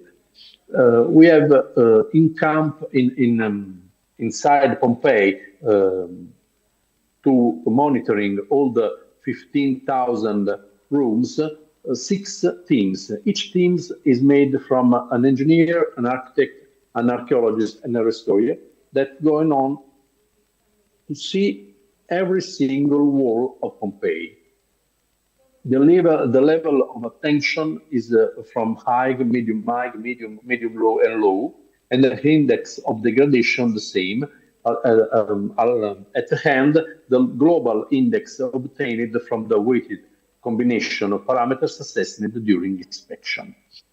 We have then with this app, this web application that can monitoring every single part of the ancient city with the schedule and with some kind of imposed gravity, extension, intensity, square meter, the dimension of the damage, the description of damage, and in which part of damage is. This is a little video how this application works. A big heritage like this of Pompeii needs constant monitoring, a new solution, platform supporting monitoring, dedicated to the conservation of ancient city. You can see our restoration, innovative instrument to make inspection and conservation.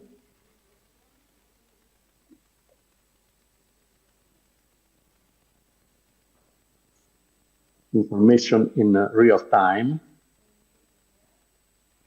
Analysis done on picture, high definition picture from drones. Inside the park and the single rooms, you can go with your device and visualize data on site. The application can be used on site between tablet or iPhone, and the geolocalization each elements of the park. Data can the location index of the risks that go from red to green, and app works online but also offline. It works in condition of low connectivity and produce a lot of platforms synchronizing data with our platform. That is online with from every PC we can connect and map the degradation, the conservation level, and the fragility of structures. Index works about heritage condition, and you can monitoring conservation, planning manutention. And these are, for example, two of teams that are working on site each day. This is the data index of what we are monitoring. The total is 7,000 elements. You have to know that for 15,000 rooms, each room has 4 walls and one pavement. Then we have 7,000 elements to monitoring. We are now about at the 50%. Another way that we have we are going on experimentation in this moment with the robot.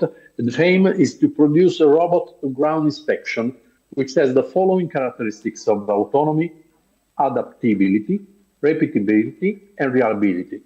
The project is a research project that we are going on in collaboration with the Italian Institute of Technology.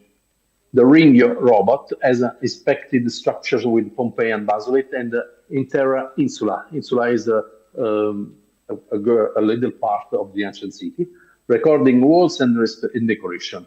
In the coming months, it will be trained with deep learning techniques to automatically recognize structural defects and anomalies, with the support of the part to collect data to monitor degradation over time. The research project going on, and we can see some little image. Another level of detail is the sensor that we are, or diagnostic tests that we use to improve inside our work sites.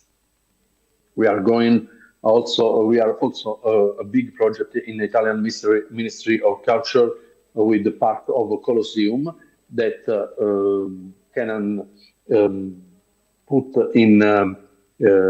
We can buy some sensor all around the sites. This sensor will be connected to a big data center in a center of room where we can inspect all the data we are going on. And very important for us is also to put in this system all the geotechnical investigation within the walls that we have that have been done in these years in Pompeii. For example, geotechnical or also surveys on the structure. For example, we can study why during the earthquake Irpinia of 1980, the concentration of the damage was in the Regio Settima, the 7 Regio in Pompeii. For interpretation of the phenomenon, local seismic response studies would carry on and advanced the tools after acquisition of geotechnical survey on the subsoil and structural surveys on elevating parts. Where this is a map of our maintenance program and intervention. Also, here we have 3 levels with 3 colors. Each color is the medium damage, medium level, medium damage, and high damage. And that's all for me. Thank you for your attention.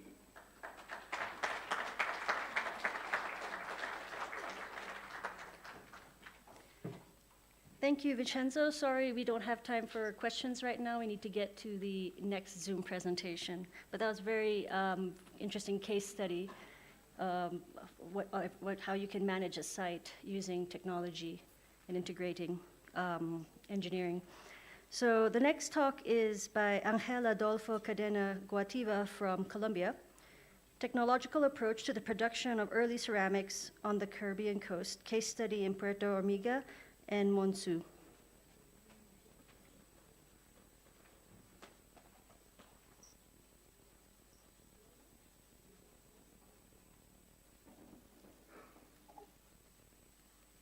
Muy buenas tardes, ¿me escuchan?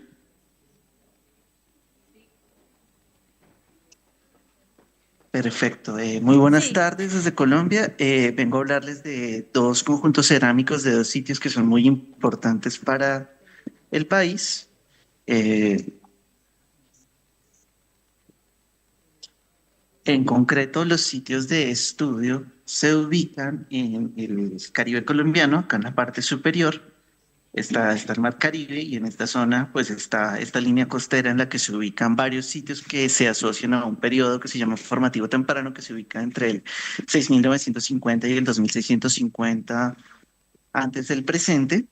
Son sitios muy importantes porque se asocia a este periodo de tiempo y a estos sitios una interpretación muy común para las poblaciones tempranas de esta zona, y es que los grupos tenían una reducción de su movilidad, estaban empezando a hacer prácticas muy iniciales de agricultura, más hacia la horticultura, y en ese contexto surge la cerámica como una tecnología asociada a la cocción y procesamiento de estos nuevos cultígenos. Los sitios en el Caribe colombiano son desde muy costeros hasta un poco más interiores y corresponden principalmente a montículos o a concheros producto de la excavación, de la extracción de recursos estacionales.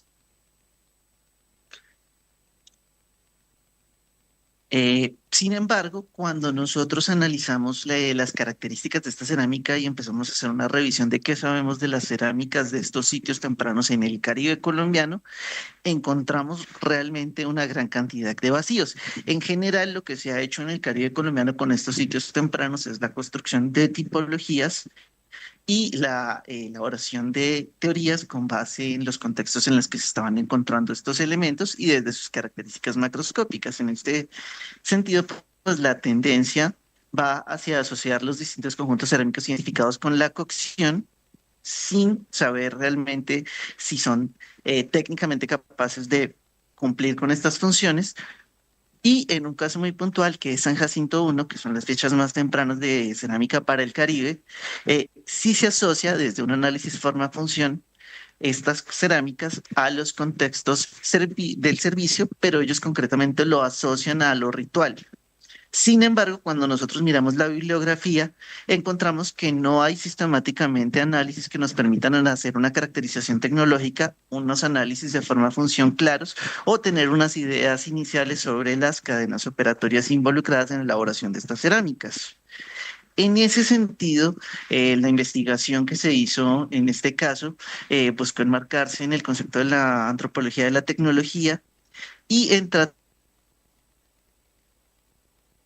elemento pasivo, no como los objetos que encontramos en las excavaciones arqueológicas, sino como producto de un proceso que en las comunidades es muy complejo, en el que intervienen las sociedades, intervienen sus intencionalidades, intervienen los recursos ambientales disponibles y las aspiraciones de estas comunidades para generar procesos complejos de elaboración de artefactos. En este caso, cuando vemos una cadena operativa, vemos un proceso de elaboración, pero no es una cadena lineal de pasos, sino que lo que vamos a ver son dinámicas en las que influyen elementos que perduran, como las tareas estratégicas, y elementos que hablan de la invención o de nuevas aspiraciones de las comunidades, como son las variaciones estratégicas. En este sentido, la propuesta fue tratar de reconstruir esto inicialmente para los dos sitios que se analizaron. ¿Qué más hicimos en ese sentido? No solo se trabajó con eso, sino que también pues decidimos en ese momento hasta qué punto podían llegar nuestras interpretaciones. Siempre trabajamos con teorías de rango medio o con teorías que se producen desde las interpretaciones y los análisis etnoarqueológicos, pero nosotros tenemos que entender y tenemos que llegar y racionar hasta qué punto pueden llegar nuestras interpretaciones a hablar de estas sociedades. Y en este sentido, y para esta investigación puntual, nosotros nos quedamos con la tecnofunción. No vamos a ir a interpretaciones sobre la idiofunción o sobre la sociofunción, porque si no se habría ampliado mucho la investigación. Y lo que queríamos era precisamente hacer una aproximación a las capacidades técnicas y la manera como se estaban elaborando las cerámicas. Entonces nos fuimos concretamente al concepto de la función, de la función ideal o de lo que podría considerarse la tecnofunción, es decir, el uso que tenían los artefactos o las capacidades técnicas que tenían los artefactos, no del uso efectivo, sino de las capacidades que tiene el artefacto. ¿Esto para qué nos puede servir? Desde el enfoque forma-función, lo que asumimos es que cierta actividad, bien sea la cocción, el transporte, el servicio, va a implicar que estos artefactos cumplan con ciertas características. Para que un artefacto contenga líquidos, las paredes de dicho artefacto cerámico pues deben tener una porosidad baja, procesos de impermeabilización, mientras que para tareas como el almacenaje no necesariamente se requerirán todo este tipo de procesos y podremos ver artefactos más toscos o con morfologías diferentes. En ese sentido, y para trabajar en este ejercicio, se seleccionaron dos sitios del Caribe colombiano que se llaman Monzú y Puerto Hormiga. Los dos sitios están relativamente cerca de Cartagena de Indias, que debe ser una referencia como más conocida para el general. Monzú es un montículo que tiene una ocupación grandísima, tiene estratos hasta los 3,60 metros de profundidad aproximadamente, representa aproximadamente 5 ocupaciones diferentes en las cuales hay una abundante acumulación de residuos en este montículo que también tiene áreas que también fueron utilizadas como tumbas. Nosotros hicimos una excavación de un 1 por 1 con Diana Carvajal en 2012, en la que se recuperó una muestra arqueológica y también se recuperó una muestra cerámica. Yo trabajé con la muestra cerámica, la doctora Carvajal trabajó con la arqueológica. Y el otro sitio se llama Puerto Hormiga. Este es un conchero. Los concheros son sitios de aprovisionamiento de recurso estacional, principalmente de bivalvos, gasterópodos y restos arqueológicos. Aquí hay lo que ustedes observan en esta fotografía, perdón, la baja calidad, acá este perfil que se ve blanco, es la alta acumulación de conchas de bivalvos. Básicamente el sitio tiene una muy poca concentración de suelos orgánicos y la gran mayoría son bivalvos que han sido aprovechados, y dentro de esos depósitos, principalmente de material arqueológico, también se recuperaron artefactos cerámicos. Las muestras recuperadas en estos dos sitios fueron las utilizadas para esta investigación. Básicamente el proceso de investigación implicó hacer una primera clasificación. La idea era hacer un análisis preliminar. Contábamos con unos recursos limitados, entonces lo que hicimos fue hacer una clasificación y una seriación muy tradicional para poder establecer grupos de muestra y poder seleccionar fragmentos para hacer test de densidad, radiografías, petrografías de sección delgada y hacer observación con altos aumentos y con microscopio digital. Esto se hizo con la intención de hacer un análisis forma-función, aproximarnos a las cadenas operatorias y a las opciones técnicas involucradas y contribuir con la discusión de las cerámicas tempranas en el Caribe colombiano. El primer análisis, el primer resultado fue esta seriación de materiales y la identificación de los posibles grupos de muestra. Como ustedes observan, está tanto Puerto Hormiga como Monzú. Puerto Hormiga nos presenta principalmente dos grupos de muestra. Inicialmente se asumieron 3 grupos, que eran 2 grupos de cerámicas con inclusiones de fibra vegetal, pero pues solamente encontramos fibra vegetal tubular y una tipo de cerámica que incluye fibra vegetal plana, pero dentro de la muestra no estaba, así que no pudimos hacer aseveraciones al respecto de ese grupo. Y un grupo con inclusión de arena de origen aluvial.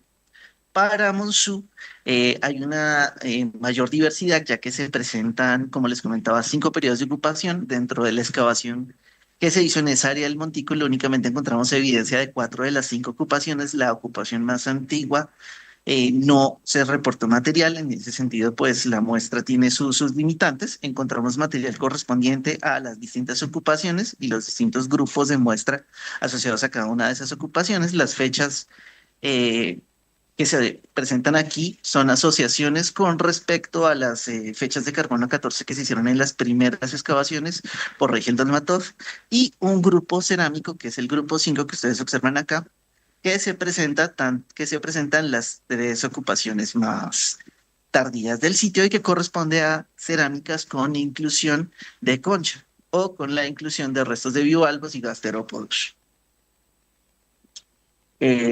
Posterior a eso, lo que se procedió fue a hacer las técnicas de laboratorio. Aquí ven algunos de los resultados de las radiografías. Para Puerto Hormiga, que están observando aquí, la primera corresponde a fibra vegetal, perdón, a inclusión de arena, las dos inferiores corresponden a fibra vegetal. Observamos una suerte de direccionalidad de las fibras vegetales. Si ustedes observan acá, en esta parte que se perdió la superficie, observan una suerte de canales producto de la fibra vegetal que se combustionó en el proceso de cocción de la pieza que desapareció con el tiempo, y lo que nos llega son zonas de baja densidad lineales que se pueden observar en esta radiografía y en esta radiografía. Aquí se observa una direccionalidad de esta manera, en la otra se observa de esta manera. Lo que observamos en los fragmentos de inclusión de arena pues son grandes excisiones que produjeron cambios en la densidad de los artefactos que se alcanzan a notar en la radiografía. Esto es importante porque cuando hablamos de cerámicas útiles para la cocción o para la transmisión de energía, se estima que es mejor perfiles regulares que favorezcan la conductividad térmica. Para las radiografías de Monzú, observamos la presencia de zonas de baja densidad correspondientes a uniones por técnica de rollo. Aquí observan ustedes una gran grieta, aquí se ve muy pareja la superficie, pero aquí hay una gran burbuja de aire. Estamos observando también superficies muy regularizadas, pero con masas de pobre selección que presentan inclusiones de diferente granulometría. Estamos observando eso también en esta radiografía y estamos observando uniones en algunos fragmentos con asa. Se hizo lo mismo para el caso de las petrografías de sección delgada. Aquí está la cantidad de muestra que se analizó. Lo que les digo, analizamos muy pocas muestras. La idea era hacer una primera aproximación a la diversidad de lo que estaba pasando en estos sitios. Y en el sitio de Puerto Hormiga, la primera sorpresa que encontramos, aquí abajo ustedes observan una de las petrografías que se hizo asociada a cerámicas de inclusión de fibra vegetal. Estamos observando aquí una zona oscura en forma de U que corresponde a una evidencia de elaboración por técnica de rollo. Por su parte, para las cerámicas con inclusión de arena, estamos observando también una gran cantidad de burbujas de aire, de variedades en el tamaño de los desgrasantes, de una mala compactación que se observa en la presencia de grietas y de burbujas de gran tamaño en las piezas, y una matriz con baja recristalización en la que observamos los granos de arcilla y no observamos unas matrices amorfas como se podrían observar en cerámicas con mejores temperaturas. Para el caso de Monzú, observamos una diversidad de situaciones de tratamientos y de experimentación. Estamos observando baños en las superficies tanto de origen férrico como de origen calcáreo que implicaron recocciones. Vemos baños de varios colores para la aplicación de bicromías también. Aquí vemos un baño que tiene una muy buena recristalización en una matriz que tiene una recristalización moderada. En el análisis, por ejemplo, de las cerámicas con inclusión de concha, estamos observando realmente una variedad. Nosotros decimos inclusión de concha en la clasificación en Colombia, pero aquí lo que estamos viendo es una gran variedad de materiales calcáreos. Se observan forameníferos, se observan restos de coral, realmente está erodado. Entonces parece que la selección se estaba haciendo, era asociada a arenas con alto contenido de calcio, como se observa en las playas de arena blanca, muy típicas de la costa caribe, en zonas como Barú o Cartagena. Hicimos unas pruebas de densidad específica. La idea con esto era comparar si habían tipos cerámicos más densos o si dentro de un cuerpo mismo, dependiendo de la parte de la que tomáramos el fragmento, se podían observar diferencias en la densidad. Esto para observar si distintas partes del artefacto se elaboraban con diferentes técnicas o si entre artefactos se observaban diferencias. Para Puerto Hormiga hubo una clara tendencia, y es que los artefactos hechos con masas que incluyen fibra vegetal son en promedio 40% más ligeros que los que están hechos con arcillas que únicamente tienen inclusiones de arenas aluviales.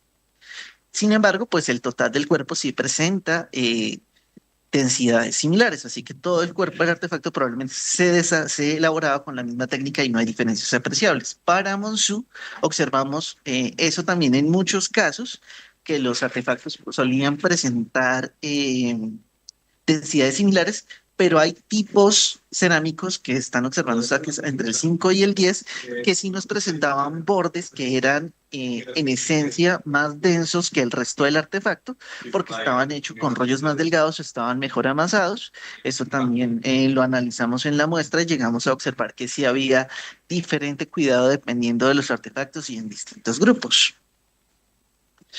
Finalmente hicimos, como les comentaba, unos aumentos macroscópicos. Las cerámicas del Caribe colombiano, sobre todo estas cerámicas tempranas, siempre se han analizado desde lo macroscópico, desde la tipología, y decidimos también utilizar aumentos para evaluar superficies y porosidades. Aquí ustedes observan datos que son recurrentes de las radiografías y las secciones petrográficas, la gran presencia de grietas, de oquedades.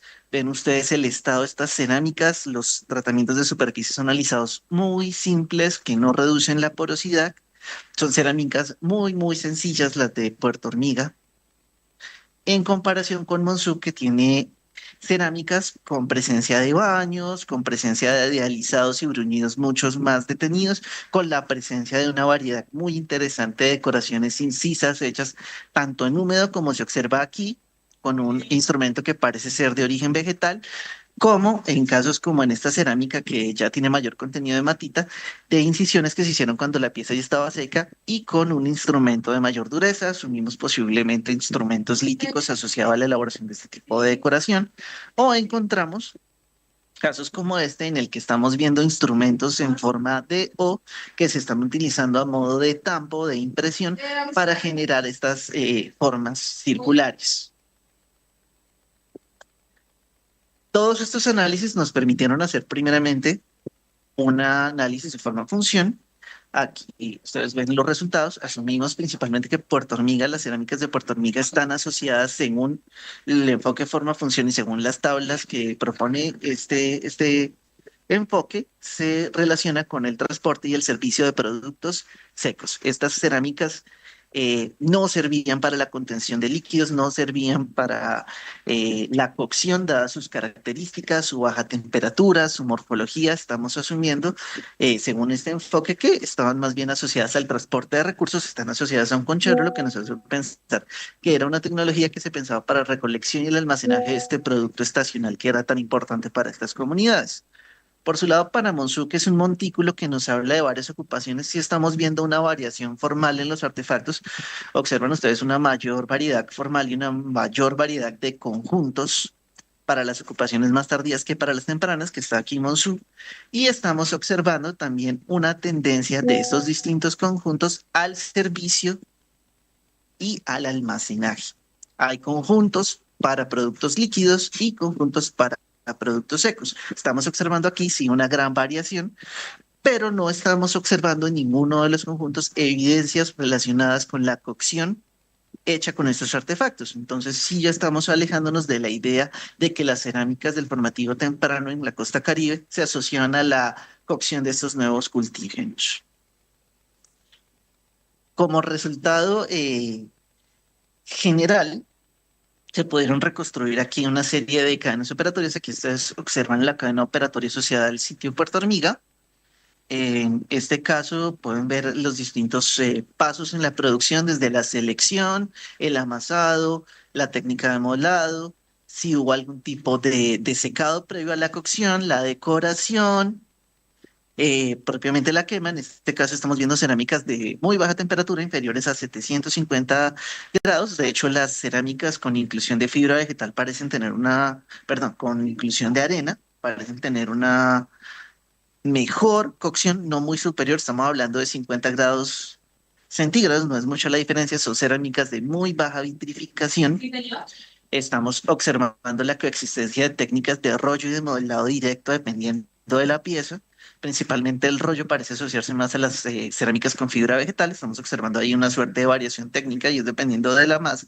Elegimos cuál técnica es más útil. Estamos viendo también que la decoración es más común en las cerámicas con inclusión de arena que las de fibra vegetal y estamos observando unas tareas estratégicas también que se asocian a la selección de productos de origen aluvial principalmente y a la coexistencia de modos de trabajo. Aquí estamos viendo una cerámica utilitaria que responde a un sitio que está respondiendo a la recolección de productos en periodos específicos de tiempo. Cuando nos vamos a Monsul por su lado, ustedes observarán acá la variedad y dificultad del diagrama, cómo incrementa. Estamos viendo también, fue posible reconstruir todo el proceso que se asocia a los diferentes tipos en las diferentes ocupaciones. Estamos observando también tareas estratégicas. En este caso, volvemos a ver que hay una selección y preferencia del uso de recursos de origen aluvial, tanto arcillas como arenas. No encontramos evidencia dentro de secciones delgadas ni dentro de ningún análisis que nos permita identificar materiales que por sus características tengan proveniencia en cantera, sino que todo parece ser elementos de origen aluvial. Estas zonas son muy bajas, hay una gran cantidad de afluencia y pues prácticamente la geología y geomorfología del sitio corresponde a mantos de depositación aluvial principalmente. Observamos variaciones técnicas a lo largo de la ocupación que sí son muy interesantes y que nos hablan de procesos de invención y de preferencia. Estamos observando, por ejemplo, para el grupo 5, el de las cerámicas con inclusión de concha o de material calcáreo. Vemos que progresivamente la granulometría se hace más pequeña. Estas cerámicas tratan y con el tiempo tienden a hacerse más uniformes sus pastas. Hay un cambio, hay una experimentación y como un intento de mejora de la calidad de esos artefactos a través del tiempo en el sitio. Estamos observando también algo muy interesante en los grupos 3, 4, 6 y 10 que se ubican en las ocupaciones Barlovento y Maccabi, es que hay una selección en ciertos tipos por cerámicas o por arcillas específicamente con alto contenido de matita, que les da un color grisáceo y una selección de color intencional aquí en esos artefactos, que es muy, muy interesante.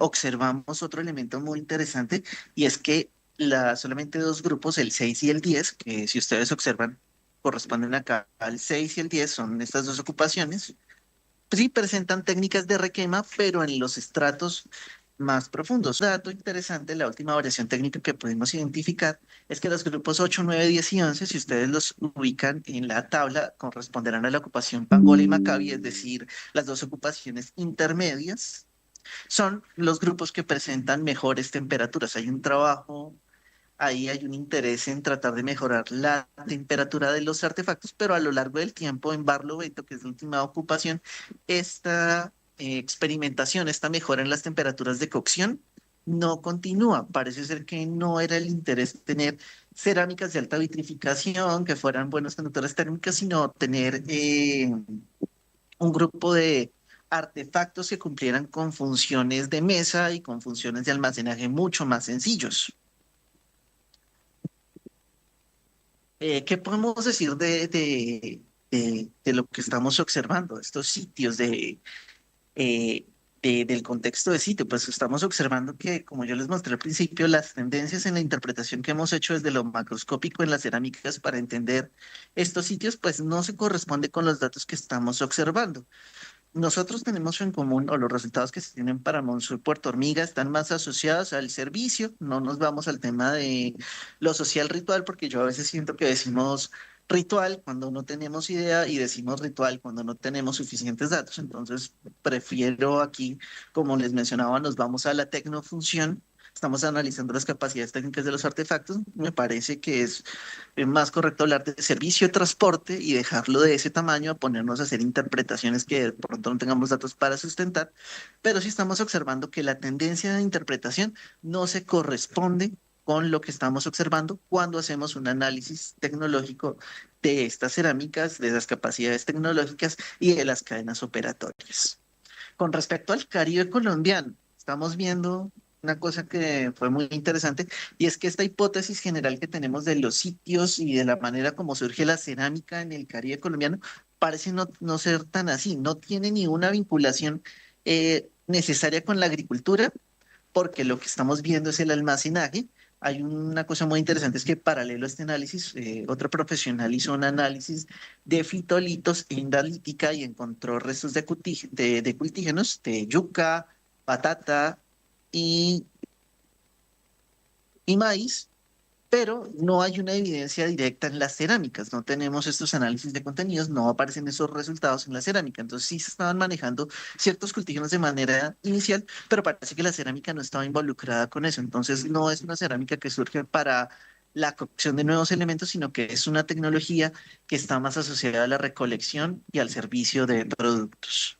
Lo otro que vemos es que las cerámicas no necesariamente evolucionan de formas simples a más complejas, sino que dependiendo de las necesidades de la sociedad, ciertos rasgos se vuelven más comunes. En este caso, por ejemplo, las altas temperaturas y las cerámicas vitrificadas, pues no eran lo que querían estas comunidades y esta innovación tecnológica que se utilizó durante un par de ocupaciones en el sitio desaparece en la ocupación más temprana porque los intereses eran otros. A nivel internacional y sobre todo del Caribe en general, lo que estamos viendo al observar esto y al comparar los resultados con investigaciones en otros sitios como Panamá y Centroamérica y Perú, es que realmente lo que estamos observando para los periodos tempranos, para los periodos en los que se experimenta con las cerámicas, son desarrollos locales independientes que responden a las necesidades de cada una de estas comunidades en sus contextos particulares, no a una idea general ni a producir en todo lado cerámica para la cocción o cerámica para el servicio, sino que dependía mucho de las condiciones del sitio y de las comunidades. Lo otro que también pues observamos es que de pronto esta categoría de formativo temprano lo que está haciendo es enmascarar una diversidad de procesos, sitios y conocimientos de estas sociedades y de estas comunidades que estaban tomando decisiones, experimentando y haciendo producciones domésticas para sus condiciones de vida y para sus aspiraciones específicas. A modo de conclusión, pues lo que nos deja Puerto Hormiga y Monsur para Colombia y para estos sitios tempranos que tenemos que considerar primero las limitaciones de las muestras. Yo trabajé con muestras muy pequeñitas, ustedes vieron que son unos muy pocos casos y esta idea es inicial, la idea es seguir haciendo muestras para evaluar, ver si en otros sitios estamos observando otras cosas. Es claro que hacer una aproximación desde lo tecnológico para estos conceptos, para estos contextos tan tempranos es muy útil para tratar de entender y reevaluar lo que estamos diciendo y lo que estamos interpretando de estos sitios, porque en últimas es lo que le estamos contando a la gente sobre estas sociedades tempranas y de pronto sin datos suficientes como suele ocurrir.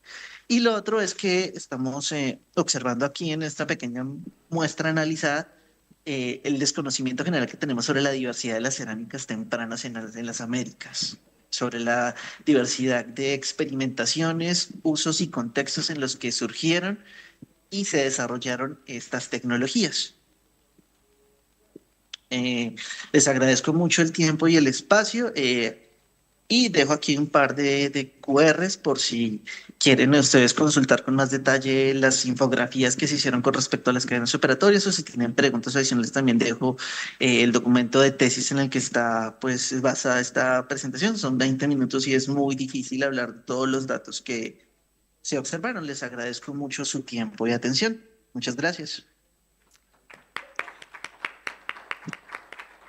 Thank you, Angel, for showing us what you can do with ceramics and how you can improve your analysis using technology. Don't leave yet. We have one more presentation from Sofia Fonseca.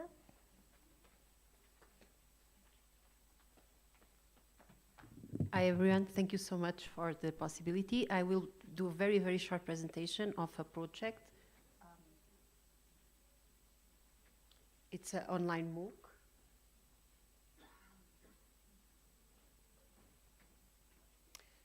So it's a project that we've been developing for the last 4 or 5 years with the German Archaeological Institute. And this, how does this work? Sorry. I'll do like this, like in the morning. Basically, the course is a non-profit project, so it's free for everyone to join us. It's funded by the German Archaeological Institute with other partners. It's open and free, as I said. The students can have a certificate, but it's not an obligation. The certificate is given by the Universitat Autònoma of Barcelona that gives credibility to the studies they develop. So the basic organization, it's a coordination from the German Archaeological Institute with partners from Europe, America, and Africa. And these are our teachers. It's more than 30 teachers from around the world. It's a truly collaborative project. And I always say that our students are our heart, but our teachers are our soul. These are the new teachers that we'll be having in the future MOOC 2.0. And regarding the course itself, so it's divided in 4 modules. It's accessible from Coursera platform. At the end, you'll have a QR code if you want to join. We have an introduction, the methodology module, that is the longest one on heritage, and the final one that are the case studies where everything comes together. We have 2 kinds of videos, one on-site videos that are very interesting because archaeology is a practical science, so it's interesting for the students to have that perception of the fieldwork. And then we have some studio recordings, half, let's say, where teachers gave us the materials, the text, the PowerPoint, and we go to a studio in Barcelona, in the university, in the Coursera studio, and we record the videos. So it's we have both approaches, more classical kind of class and the ones in the field. Again, the context, we have in the first module the introduction, the general introduction to Africa, to the context, to archaeology. Then the second one, the methodological module, is the longest one. The course is your self-paced. You can do it on your own pace, but we have thought about it for 4 weeks, each model 1 week. But this one it's the longer one. You can start with the introductional level, and then you yourself decide if you go deeper or not. So we have different classes in different aspects and methodologies. And the third module, the one in heritage, we talk about communities involvement, sustainable tourism, and it's a very practical one, also with case studies. And finally, as I said, at the end, you have all the practice case studies where the student can see how you develop archaeological project inside in African countries. We have created a platform, so it's called Online Learning on African Archaeology and Heritage, where we integrate everything, not only the MOOC, but other contents and a podcast on African archaeology. So we have a first season, let's say, where we have the teachers from the MOOC presenting themselves and their work, a kind of way of bringing them closer to the students. And a bit of our outcomes. So we have more than 2,000 students going through the course. Interestingly, and comparing with the general Coursera courses, we have more women than men, which is very interesting for us. We have also a very young audience, between 25 and 34 years. It's the biggest amount of people coming, which is very interesting, and we see that people are interested in this subject, and it's very reassuring. So I'm just going to explain you one application that we made with the MOOC. So we integrated the MOOC in a project in Nigeria with some colleagues from the Museum of West African Art. And it was a project from the German Archaeological Institute called Education. And one of the parts of that project, that included other things, was training. So training on the field, but also on digital methods, and we integrated the MOOC. So we create inside the big platform of Coursera, when we have the 2,000 students, we create smaller groups. There you see 2, because now, in this exact moment, we are going through the second year of this collaboration.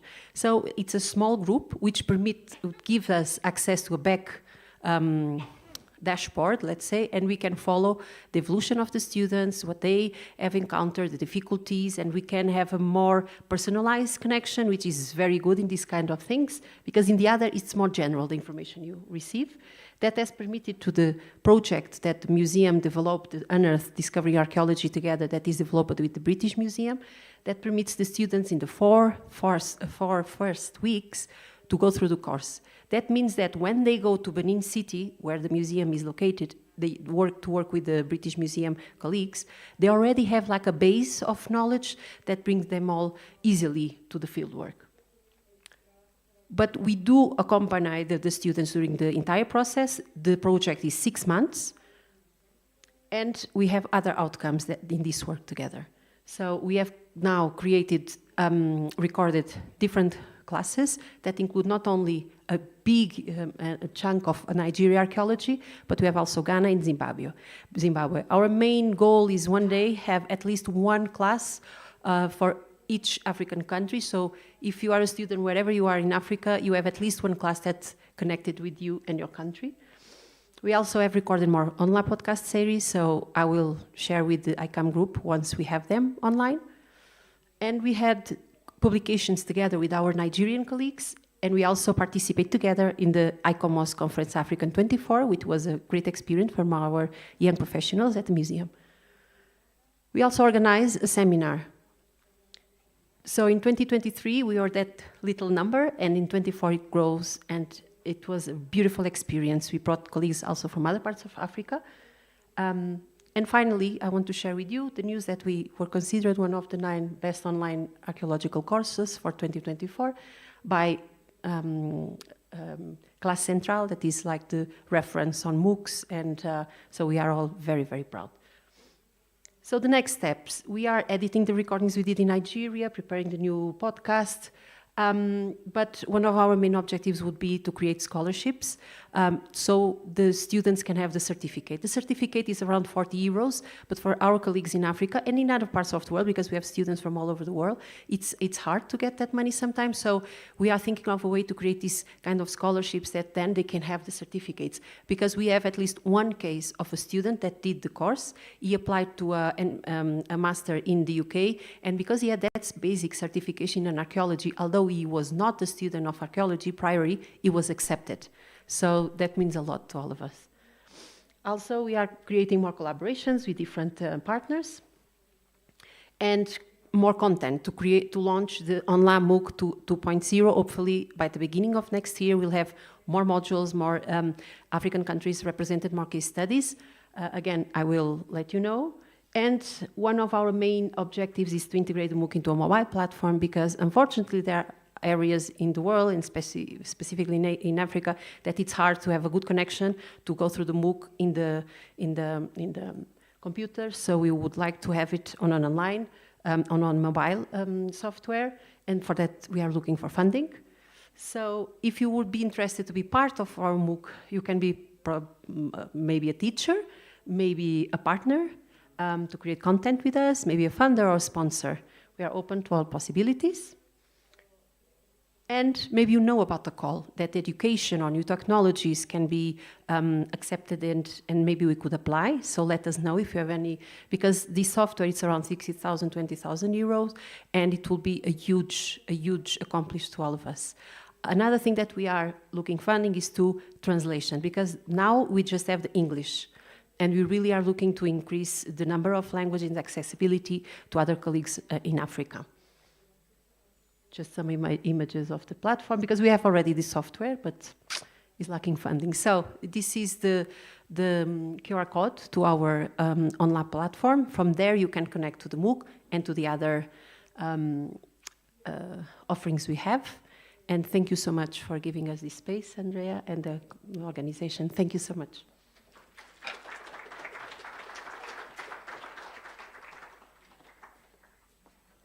Thank you, Sophia. That was super interesting. I hope some people here sign up for that.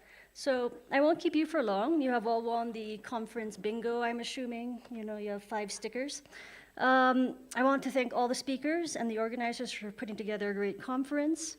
I hope you come away with some ideas on how to integrate technology in your own projects, whether big or small. Just because we study the past doesn't mean we have to live in the past.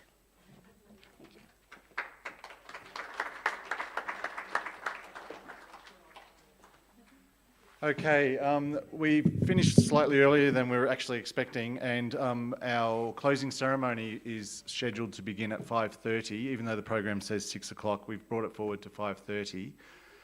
We will be having, I believe, the Governor and the Mayor coming to our session, and then Mario Rivera will give a short closing talk, followed by Teresa Patrizio, and then I will roll us up right at the end. It won't be a very long session, because we all need our pisco sours. Okay, so it's a break for now until 5:30.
It's all coming to a close. We're all very sad to be going home and a little relieved as well.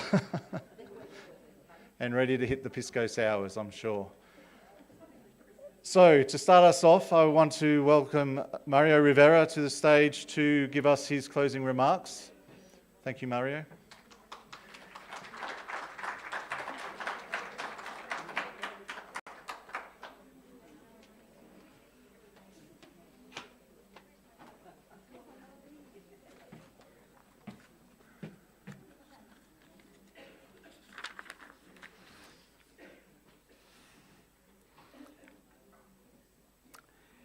Estimados amigos, comunidad de San Pedro de Atacama, sus ayllus y organizaciones. Permítanme mis primeras impresiones recordar con nostalgia esta estadía en este mágico espacio. Llegué a la localidad de San Pedro el año 1964 con ocasión del primer Congreso de Arqueología chilena y que incluyó la inauguración del Museo Arqueológico, la Hostería de San Pedro y el camino Calama-San Pedro de Atacama. Hoy regreso a estas tierras, esta vez en el marco del desarrollo de la conferencia del ICAM, conferencia previamente suspendida en 2019 y desde entonces largamente añorada para su realización en el norte del país, pues augurábamos ella contribuiría notablemente en el desarrollo de la arqueología de la región. Semana intensa que comenzó con ese acto de pago y tributo a la Pachamama y que completara la magnífica interpretación de la señora Margarita Chocoar, especialmente de la canción Alpucará de Quítor, que revivió en mí los momentos cuando en 1981 realizáramos la consolidación y restauración del mismo junto a mis compañeros de entonces en la Universidad de Chile. Semana intensa que incluyó una revisión completa de los principales temas de la arqueología, aquellos que dicen relación con los aspectos generales y fundamentales de la agenda del ICAM, así como otros aplicados a la arqueología chilena. Luego, el tema de boga en la agenda mundial, cambio climático, donde pudimos constatar el aporte de la investigación arqueológica a este paradigma. Las ponencias sobre el rol de las comunidades en los temas de la investigación arqueológica, especialmente atingente a esta zona. El importante e interesante tema del Capac Ñan, con aportes insuperables. Enseguida, geoglifos y los diferentes ángulos que sugieren aplicaciones diversas. El interesante tema sobre tráfico y restitución de bienes culturales que nos propuso Antiquities Coalition. Y los dos últimos grandes temas, turismo y tecnología, que completaron una visión muy inclusiva del desarrollo arqueológico y hacia dónde apunta en el futuro cercano. Quisiera agregar las magníficas conferencias de Adam Markham sobre el rol del cambio climático y arqueología, de Abdullah Al-Jasmi sobre el combate al cambio climático en Al-Subatá y de Marcus Reindel sobre los geoglifos de Nazca y Palpa. Finalmente, agradecer a las comunidades atacameñas de San Pedro, sus diferentes ayllus y organizaciones, igualmente la presencia y participación de la presidenta de ICOMOS, señora Teresa Patricio, de ICOMOS Chile, Trama, miembros del comité organizador, especialmente Matt Wimkop y mi compañero de aventura, Ulises Cárdenas. Y quien le habla para la realización de esta conferencia en Chile y particularmente en San Pedro de Atacama. En fin, la presencia y participación de todos ustedes que con sus excelentes presentaciones han contribuido significativamente a mejorar la visión de hacia dónde debe moverse la arqueología en general y en especial de la arqueología chilena. Y desde aquí, al momento de cerrar estas deliberaciones, enviamos las mejores vibras a aquellos que se encargarán de la próxima conferencia de ICAM. Muchas gracias.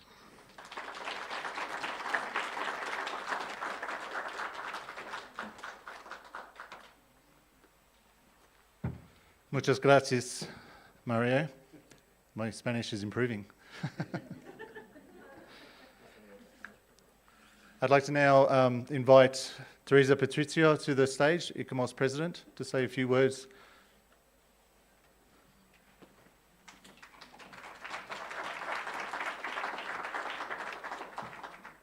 Can we put this down? Yeah. Thank you. Thank you very much.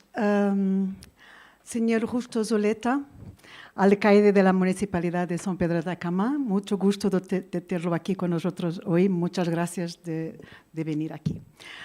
Dear colleagues, it is, of course, with my heart full of joy, but also a little bit sad because we are leaving in a few hours this fantastic place.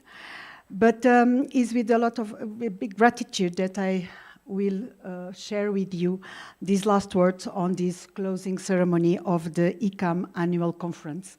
Here in San Pedro de Atacama, this incredible place, incredible setting that reminds us every day and every moment of the deep connections between archaeology, cultural heritage, the people, and the land we seek to preserve.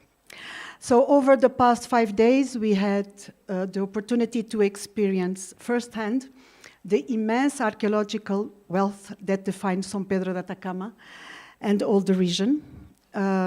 Is a fascinating region, blend of geological wonders, indigenous heritage and archaeological treasures. Its unique landscape, shaped by volcanic activity and extreme aridity, has been home to indigenous communities for thousands of years. But Atacama, so it's also people, is indigenous peoples, the Atacameños, the Lincanantai, that have inhabited this region for over 1,500 years. And so during these 5 days, we also the richness of their cultures, beliefs, and the challenge they face every day for preserving their sites, their traditions, and connections to the land. This week conference offered an international platform for these indigenous communities and peoples and heritage leaders to come together with experts, with practitioners from around the world to share and develop knowledge, to deepen understanding of the challenges for the conservation of indigenous archaeological cultural heritage.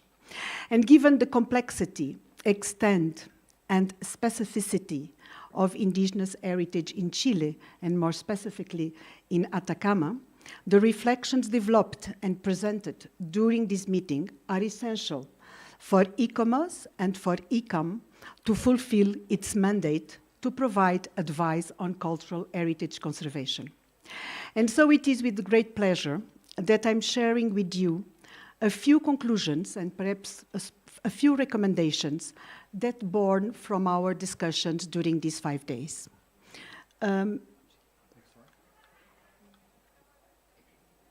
Or if you want, I can pass. Yeah, thank you very much. So the first group, we discussed about management strategies for archaeological heritage. Good, effective management of archaeological sites starts with good data. We need to first understand the heritage values of the site, identify the potential factors affecting those values, and then collate the data that will inform the management response. Archaeological heritage management is about preserving identity, fostering dialogue, and ensuring that the lessons of our ancestors continue to guide our collective future. And in order to ensure the conservation, interpretation, and sustainable use of heritage sites, we call for greater support to implement management strategies that prioritize ethical methods of restoration and documentation. Then, okay, thank you, it's more easy. Then we discussed intersections of archaeology, astronomy, and geoglyphs. The presentation of research cases and management experience around the archaeological context related to geoglyphs in northern Chile and south of Peru, and the application of new study strategies, their results and new antecedents contribute substantially to the future management of these, while accounting for rich pre-Columbian regional development of arid zones. With the density of these expressions that put us on alert, the general reflection on the specialists declares the urgency of taking effective measures applying national and international legislation aimed at the quantitative and qualitative control of geoglyphs in the Andean desert region, so that they allow the implementation of solutions aimed at an effective, inclusive protection of native peoples and local communities with an educational vocation and sustainable over time. And then we discuss impacts on climate change, on site integrity.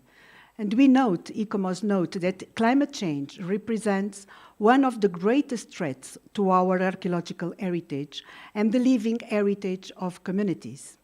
While caused primarily by developed nations, climate change disproportionately impacts the lives and cultures of indigenous peoples and marginalized communities.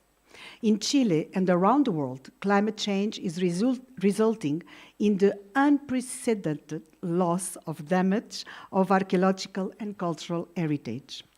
This represents not just a loss of our past and present, it deprives future generations of their cultural inheritance. Archaeological and living cultural heritage attests to the resilience of past communities and is a powerful medium to inspire and inform sustainable and inclusive climate action. So ICOMOS calls for greater support and resources for communities and archaeologists to support climate action to preserve archaeology and cultural heritage through locally appropriated climate adaptation. And then we had very insightful discussions on restitution process for cultural collections.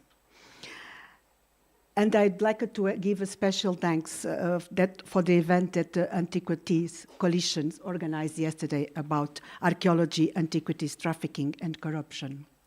So, significant gaps in the international cultural heritage law, including inconsistencies in definitions, continue to undermine cultural heritage protection and repatriation efforts, as we see in real-world cases like that of the case of the repatriation of the ancestors of the Atacameño, Linca-Namantai people in Chile. While soft law and other legal tools beyond cultural heritage law can help address these shortcomings, we urgently need greater awareness and stronger political will to make them effective. And then we spoke this morning about new technologies. They are helping us discover, record, analyze, interpret, and engage with cultural heritage. Digital tools allow archaeology to stay relevant in a world where the humanities are being defended. However, we need to be vigilant that new technologies are integrated ethically and do not transfer and exacerbate old problems. And we spoke also today about sustainable tourism practices. So we have 4 recommendations. First, celebrate abundant cultural richness, yet recognize the work ahead. The sites boast remarkable cultural health throughout time, but substantial effort is still required to present and protect it responsibly. Secondly, develop integrated tourism management plans, where robust plans that blend conservation goals with clear economic strategies are vital for long-term sustainability and for generating local livelihoods. Fourth, engage indigenous people and local communities from the outset. Genuine co-creation, ensuring communities participate in planning, decision-making, and benefit sharing, strengthened both heritage protection and tourism quality. And finally, create an archaeology of memory. I really like this expression. Systematically document and revive elders' knowledge, oral histories, and living traditions to fuel compelling storytelling and deepen the bond between heritage sites and their surrounding communities. And of course, we had a particularly significant theme on this meeting, the engagement with indigenous communities, and the role of archaeology and indigenous people in shaping ethical heritage practices. We recognize that indigenous communities are not only stewards of cultural landscapes, but also guardians of ancestral knowledge. It is imperative that we continuously learn, listen, and collaborate together in order to ensure the knowledge guide archaeological policies and preservation efforts. Recognizing the value of Atacama region and São Pedro of Atacama and the rights of indigenous peoples while implementing preservation policies is also an act of territorial justice, a gesture of respect towards the original communities that have protected these treasures for millennia. We urge governmental institutions and civil society to safeguard its legacy for future generations through active and collective commitment. And so, I'd like it really to give a very, very big thanks to all the chairs of our sessions for preparing these conclusions, because I think we have very rich material here for reflection and to continue to work in future. And before finish, I'd like a small word, because 2025, it was, of course, the year of this ICAM meeting, but it's also a special year to ICOMOS as we celebrate our 60th anniversary. And so with this 60th anniversary, I'd like to acknowledge the profound responsibility that we, as heritage professionals, accept in safeguarding our past. And this annual meeting of ICAM is a testimony to the shared commitment of ICOMOS members and our international scientific committees, experts from all over the world. And I know, allow me that, I know that there is a lot of people in this room that is not member of ICOMOS. Please, we are most welcome in our organization, because I think we have a lot of things and a lot of knowledge to share. I'd like it also to give my heartfelt thanks, of course, to the organizers of this meeting. ICOMOS Chile, ICAM and MAT, and of course, Drama. And you overcome many obstacles this last year, I know, to achieve this win. And so please allow me to ask to all to applaud you all.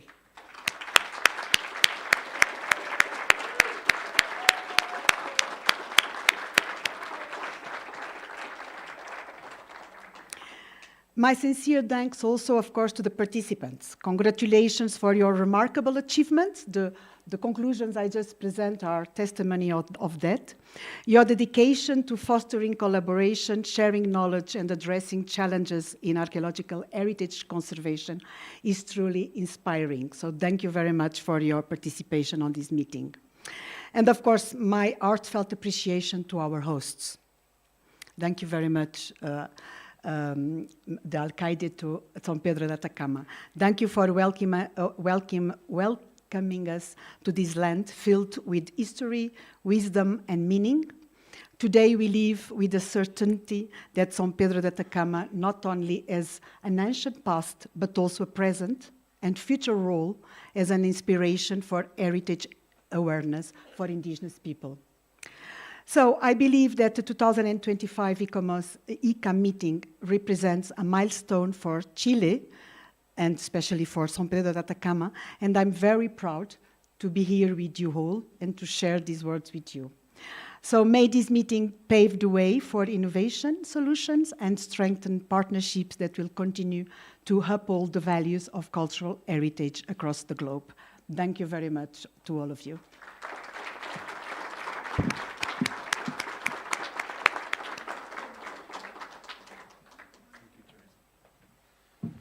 Thank you, Teresa.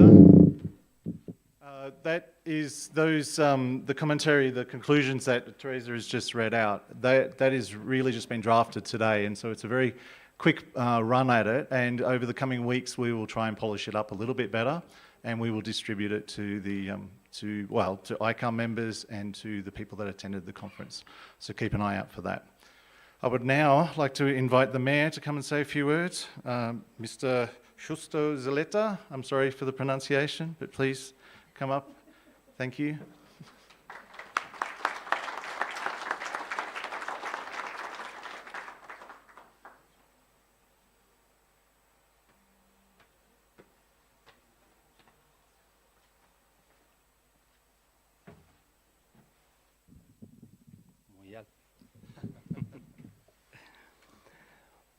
Muy buenas tardes. Por cierto, comentar que he estado durante estos días preguntando también a distintos actores cómo han sentido esta oportunidad tremenda que hemos tenido nosotros como territorio de poder contar con la organización de este importante evento y tener tantas personas de los distintos ámbitos, principalmente de la arqueología, de las diferentes partes del mundo, aquí en nuestra comuna. Así como también de representantes de nuestros pueblos originarios, no solamente de acá, de nuestra comuna, sino también de Alto Loa y otros lugares. Lo cierto es que como municipalidad y en lo personal, hemos buscado alianzas para poder posicionar temas importantes, trascendentales para nuestro territorio, como por ejemplo en el área del turismo, en donde hemos buscado hacer una alianza hace poquito, ¿no es cierto?, una alianza con Torres del Paine, Isla de Pascua, los 3 destinos más visitados de Chile para enfrentar los grandes desafíos del turismo, no para atraer más turistas, sino más bien para hacer una mejor gestión de la actividad turística y así también mejorar la calidad de vida principalmente del mundo residente. Hoy cuando hablamos de la arqueología, me alegra mucho de los comentarios que he recibido de esta tremenda oportunidad de vincular el conocimiento científico, juntar también con el conocimiento ancestral, juntar estos dos mundos de nuestros representantes de las comunidades con el mundo científico. Ver también que ha evolucionado mucho la arqueología, la forma de hacer ciencia, que desde utilizar hoy día nuevas herramientas, desde, ¿no es cierto?, desde la forma de abordarlo en el sitio mismo del hallazgo, hasta incluir la inteligencia artificial para poder entender y hacer ser menos, tal vez,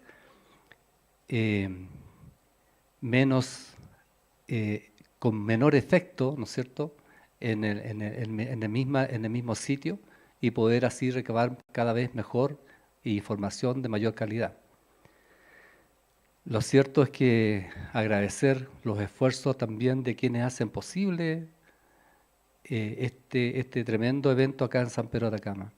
Cuando partimos con el pago de la tierra, dijimos a la Balti, bienvenido a nuestra lengua.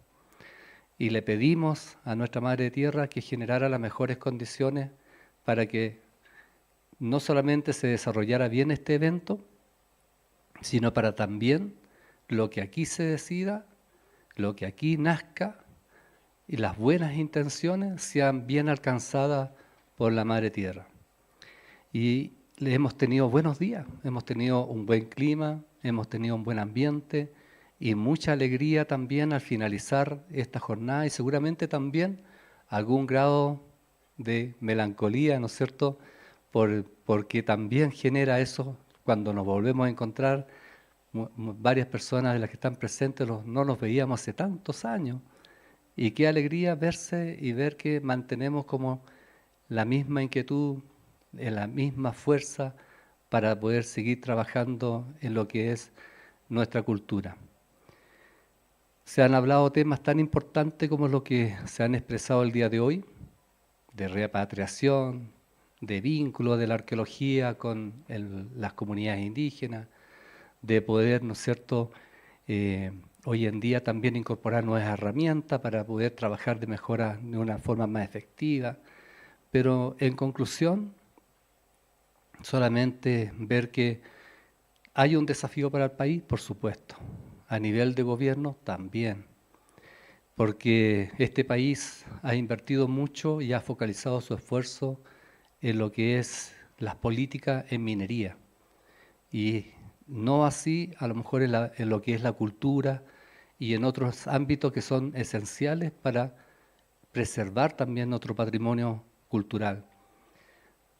El Capañán, por cierto, es algo que también me ha impactado muchísimo. Les comentaba el otro día, la oportunidad de caminar parte de los tramos y también recibir el conocimiento de muchas personas que han estudiado el Capañán. Y uno dice, ahí está, casi invisible muchas veces, incluso para nosotros mismos. Este es un desafío también para nosotros, un tremendo desafío. Hoy como comunidades indígenas también manejamos recursos. Así como le exigimos al Estado, creo que este Congreso nos abre la mente también para impulsar iniciativas con mayor fuerza, sobre todo en el área patrimonial. Los grandes, y por eso que nos motivaba mucho que se hiciera este Congreso aquí en San Pedro de Atacama, porque es una tremenda oportunidad de remover también un poco, sacarnos de la inercia y ponernos a trabajar en estos grandes desafíos, no solamente porque tenemos que hacerlo, sino porque lo sentimos, que tenemos no solamente la responsabilidad, sino la obligación de hacerlo. Muchas gracias a todos los presentes, que muchas han viajado tantas horas para poder estar acá, que nuestra Madre Tierra así los recompense, que todos puedan regresar muy bien a sus hogares y que mantengamos este vínculo para seguir trabajando con la misma fuerza de siempre, con la misma pasión, con el mismo cariño, sobre todo en este territorio que es inhóspito a la vista, pero que la verdad tiene mucho por ofrecer. Que sean buenas horas. Muchas gracias.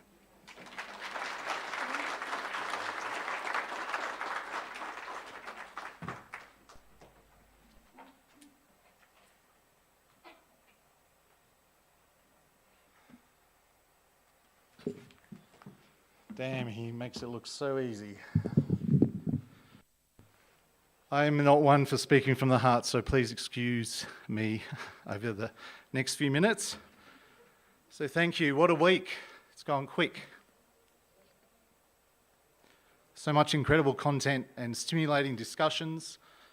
In the post-COVID world, where virtual and hybrid meetings are becoming the norm, there is still nothing like person-to-person contact.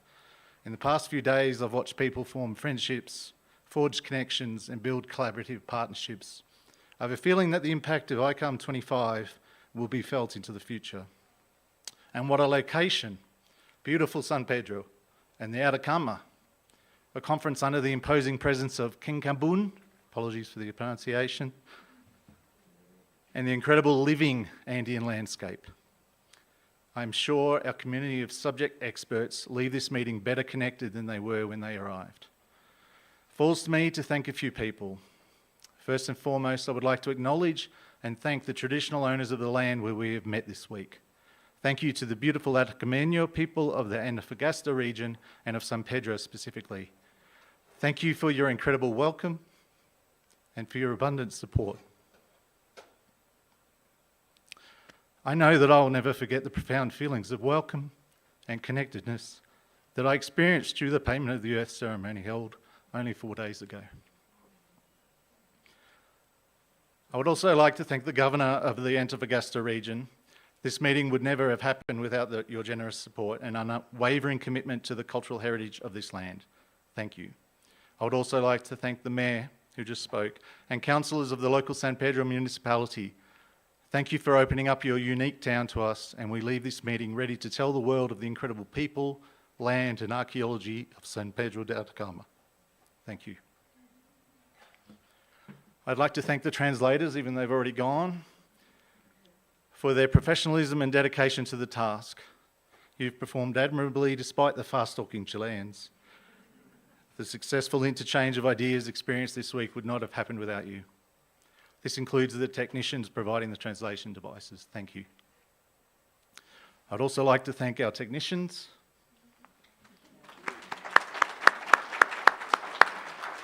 The production has been close to flawless, despite a mix of live, recorded, and Zoom presentations.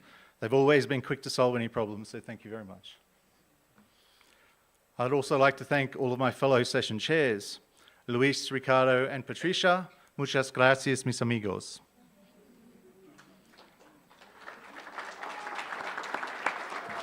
And Yumiko Nakanashi from Japan, arigatou gozaimasu. Helena O'Rose, hey baby girl. Ian, beauty bonza mate, well done. Andrea, what a ripashila. Will, I got no Gaelic except Slonche, so that'll do. Sophia, obrigado, wherever you are. I'd also like to thank the keynote speakers for keeping us long into the evening and making that first pisco sour taste all the sweeter, or more sour, I guess, I'm not sure. Thank you for sharing your expertise, experience, and knowledge. So I'd like to invite Adam to come up and receive a gift, wherever you are, Adam. Are you still here? Yes, you are. Thank you.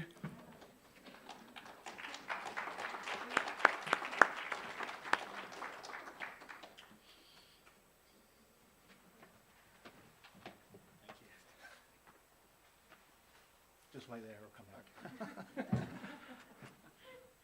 back. Also, Abdul Latif. Atikalum Arabi Shwe Shwe Welakan Shukran Katia.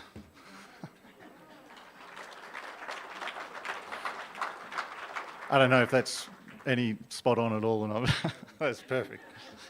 It's been a while. Marcus, vielen Dank. That's it. Sorry. Come up.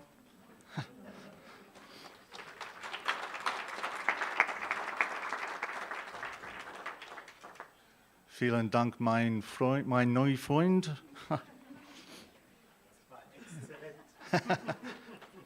Wunderbar. Thank you. And then there was also Tess, who received her gift last night because she had to leave late last night. We also enjoyed a final Pisco Sour with her before her departure, which was good, on National Pisco Sour Day. So it was important that we upheld that tradition. And also Chrissy Grant from Australia, who left earlier today, also received her gift last night.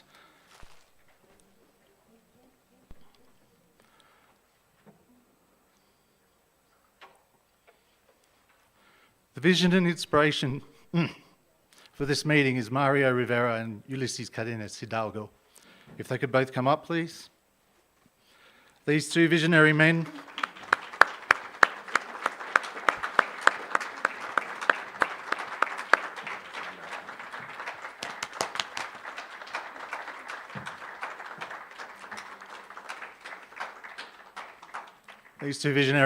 are responsible for the themes of the conference, the choice of location and setting, and for ensuring the strong commitment to involve the local Indigenous community.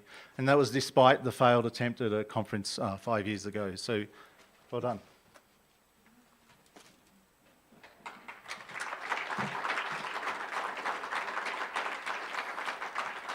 I would also like to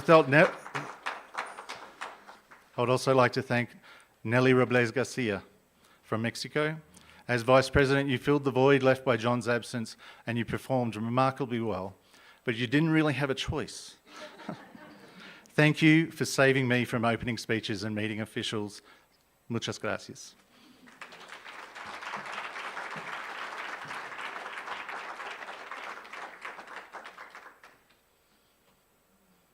Teresa Patrizio. ICOMOS President, thank you for your incredible support and your willingness to contribute to this meeting. I greatly admire your energy, your generosity, and your wisdom. You've contributed significantly to this meeting 5 years as ICOMOS president, and you are still selfless and generous with your limited time. Obrigado.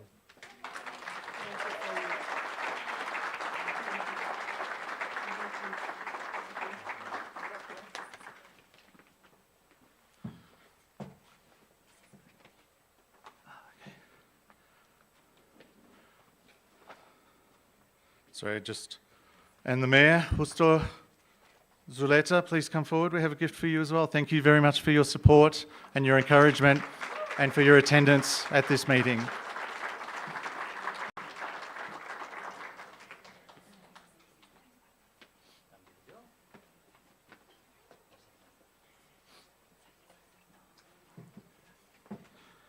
Just keep in mind that we had a limited budget, all right? Cynthia, I will miss our weekly Zoom calls. Thank you for your support, encouragement and willingness to get your hands dirty and get some tasks done. Not just say you will do them, but get them done. Merci, vielen Dank.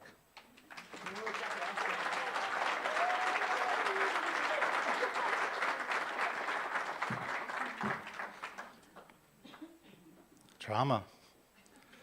Natty and Fenya, come on up.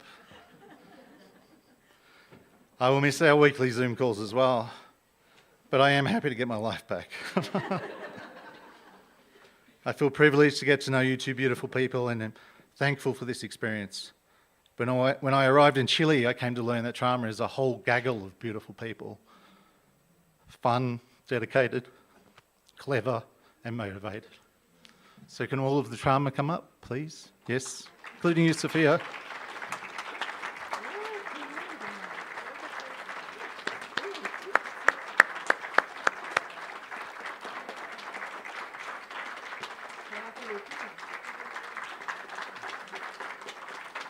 Trama are incredible. They've taken on this task, a task that at times seemed impossible. And when I was chatting to Natalia's husband last week, he was saying that at one time he thought she was absolutely deluded, that she thought this project could happen, that it seemed to be going so far off the rails. But she was so committed and so motivated and so bloody-mindedness that it happened anyway. So well done.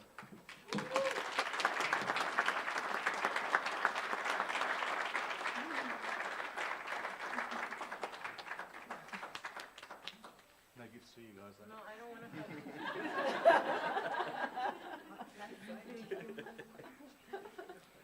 I did already bring them gifts, and it was a bag full of Australian chocolates and Australian wine, which they ate on the last week of preparation before coming up here. So it's already been eaten. So finally, in channeling my inner Snoop Dogg, I would like to thank me.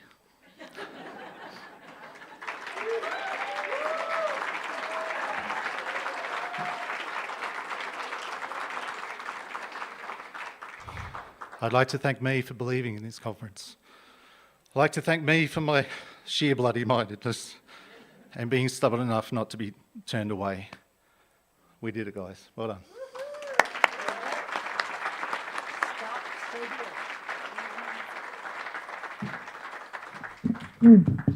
And I think in the name of everybody who is here, de todos los que son presentes, muchas gracias para la organización, para tomar tanto tiempo durante un año, todas las mañanas a las 6 de la mañana, más o menos. Huh? All I got is tomorrow. Was 6 o'clock in the morning every Wednesday? Yes. Huh? And thank you very much, because I think you did so much for this. I think we found you something also. Which is And you have to put it on. Oh, dear.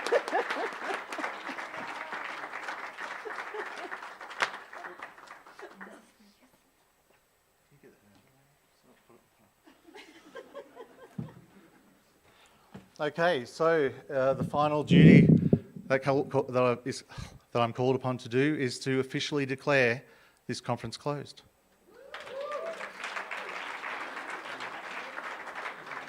I've got a big head.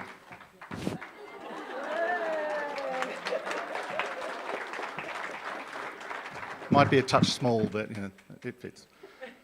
I have also been asked to invite, as a very last element of the closing ceremony, Alejandrina Ayabira, to come forward and say the final words.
Aló. Sí.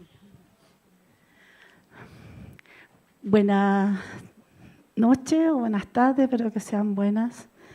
Me presento, mi nombre es Alejandrina Ayavire, presidenta de una asociación indígena, migrantes urbanos, Cusca, Ñañacuna, Huayquicuna, en Calama.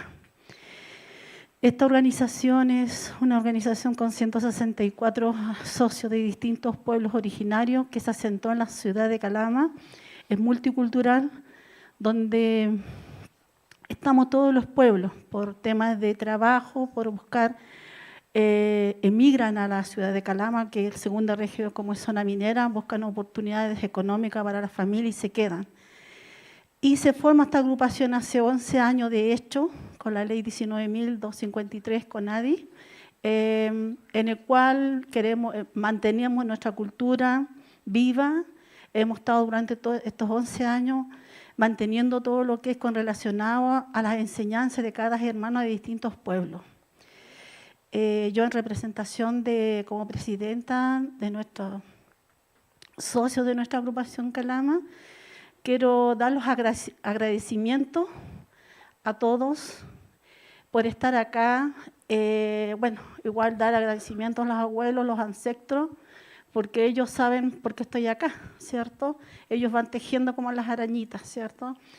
En el cual estoy muy agradecida que me den la oportunidad.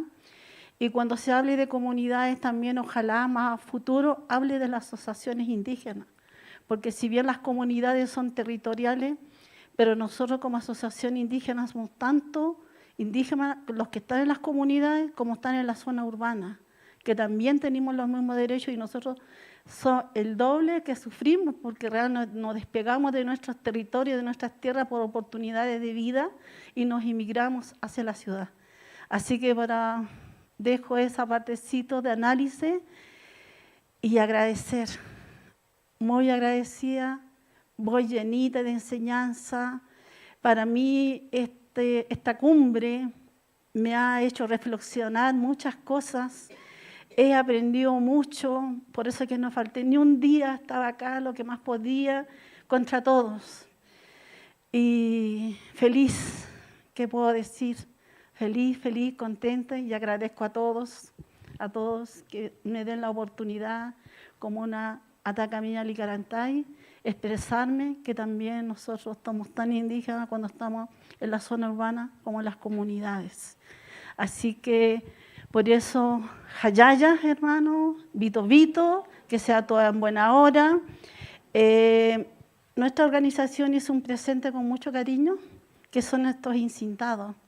Ya quiero se les entrega de este incintado a todos los que expusieron y que lleven nuestra energía, ¿cierto? Nuestra fuerza para continuar lo que ustedes están caminando, abrirles el camino, que el Tata Inti los ilumine, ¿cierto? Para seguir adelante con su objetivo, con los análisis, incorporarlos siempre a los pueblos originarios, porque las miradas ancestrales como originarios nosotros es distinta. Cuando el cóndor y el águila vuelvan a volar juntos, habrá equilibrio en la tierra.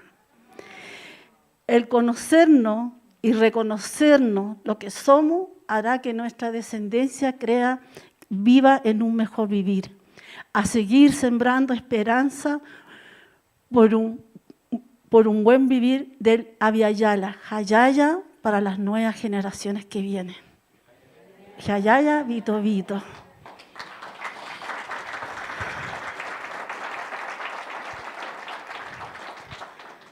Quiero hacer la entrega a todos los presentes. Si me ayudan ustedes, por favor, para los que expusieron, es de nuestra asociación indígena, el agradecimiento. Esto va con mucho cariño, con mucho amor, para hacerles entrega ahí. Sí. ¿Podrían subir por acá, por favor, todos los presentes? Porque igual necesitamos nosotros acá entregarle nuestra huipala, nuestra chuspa.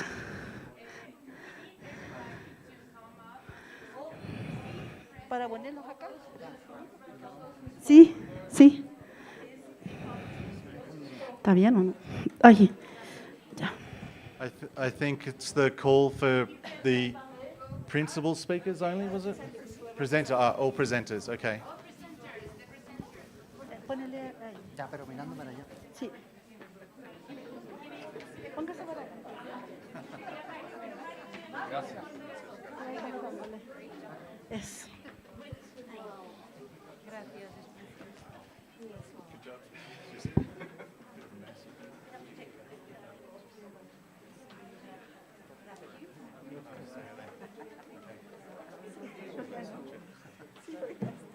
Once you've received your gifts, stay on the stage, please.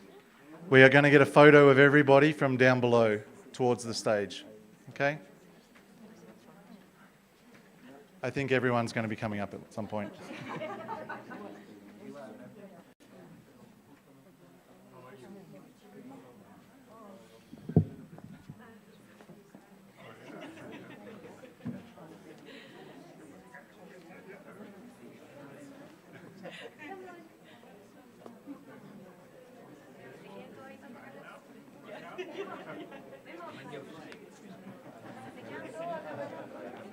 One way around. Don't tell the guys that. I do have a big head. Is that supposed to be like that?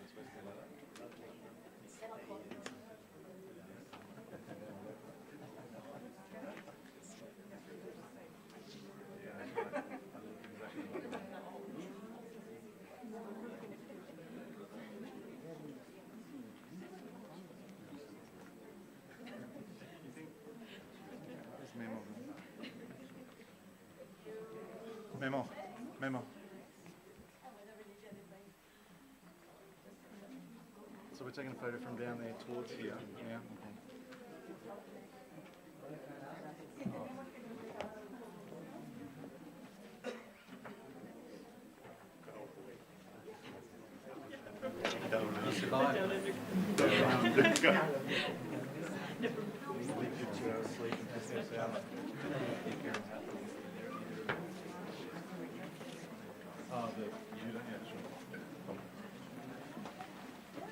I expect to see photos of you in the field next week.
It's very comfortable and they're very nice people. One of them, one of them works there on the island of Ratatouille, in the middle of his name is Alejandro, and he also does tours himself. So you might talk to him and see if he knows what we want. Yes. He's also one of the directors.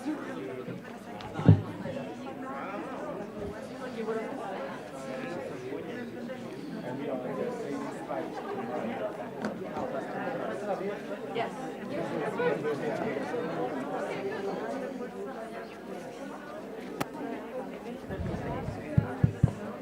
So I would like to invite the mayor to come up again, Mr. Justo Zaleta, to please come up and be in our photo, please. You get the pride of place right in the middle, in the front, please.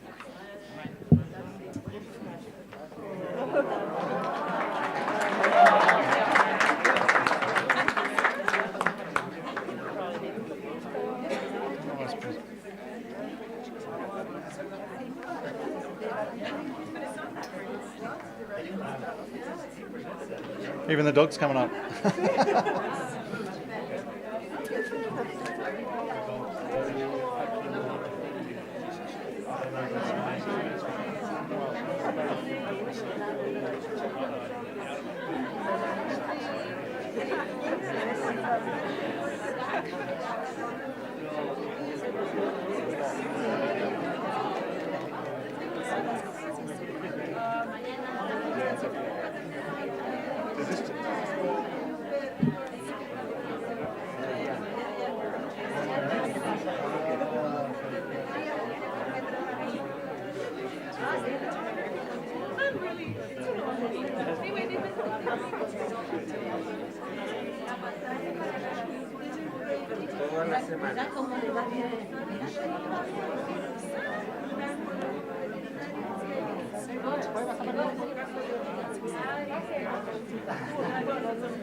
We have to be all in the photo.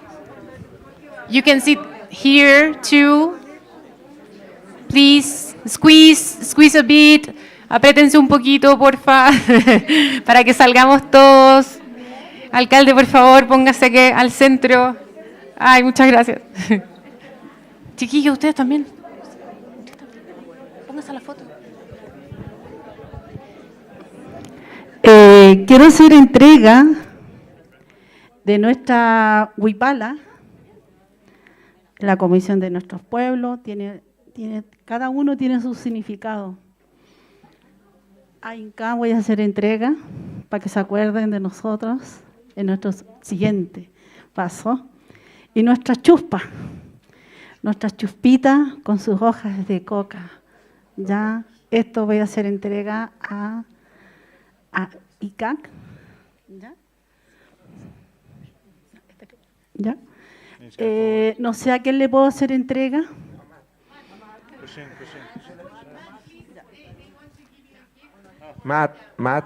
Miss Alejandrina Olivares, Matt, she won a gift for ICAM, for organization committee, for a gift, Andean gift, a flag Andean, bandera andina.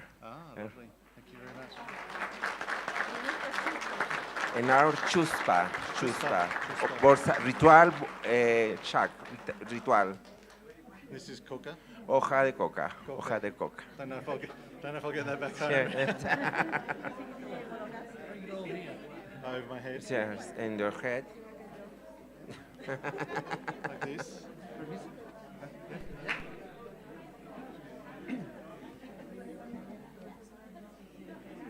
Thanks. Thank you.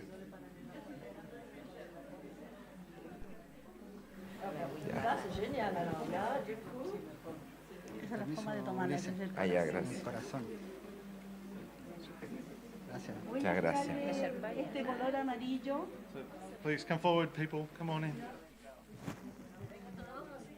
El amarillo representa la energía y la fuerza, porque ustedes todavía tienen mucho que caminar, mucho que analizar. Y lo que ustedes necesitan es que el Tata Inte los siga iluminando con sus rayos de luz y que la Madre Naturaleza les abra el camino para llegar donde tiene que llegar sus objetivos. Y como les vuelvo a mencionar, cuando el águila y el cóndor vuelvan a volar, vamos a tener un equilibrio en la tierra. Y los pensamientos de nuestros pueblos originarios están distintos. Están distintos. Y el amarillo representa la fuerza, la energía. Así que eso les voy a entregar a ustedes. Necesitan la energía, ¿cierto?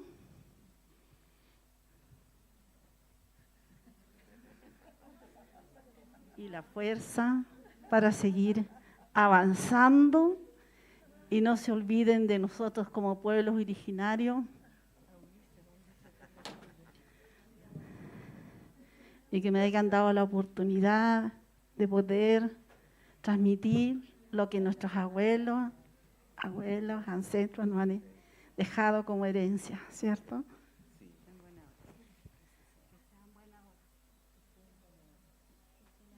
Bueno, y también yo creo que se merecen un aplauso las personas de la cocina. Sí, porque sin ellos no hubiera sido lo mismo este encuentro, así que muchas felicitaciones.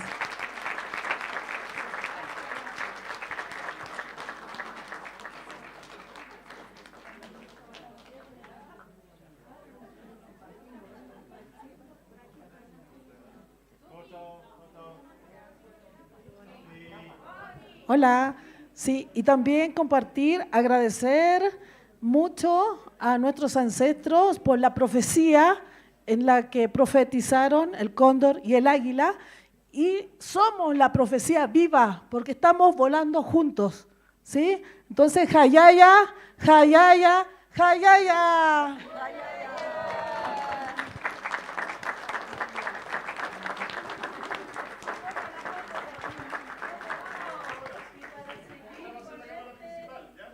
Ya.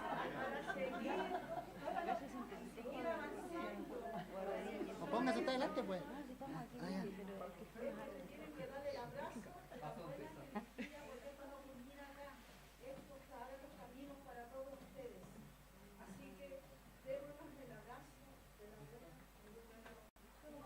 Ya. Le abrazo juntos.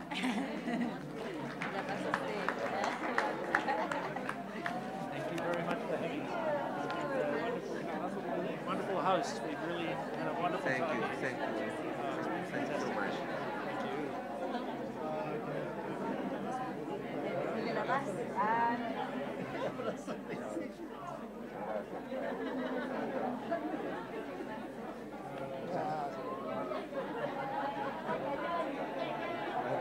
La invitación.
especial, pero sí, ya le dieron las gracias. Le dieron las gracias. Sí.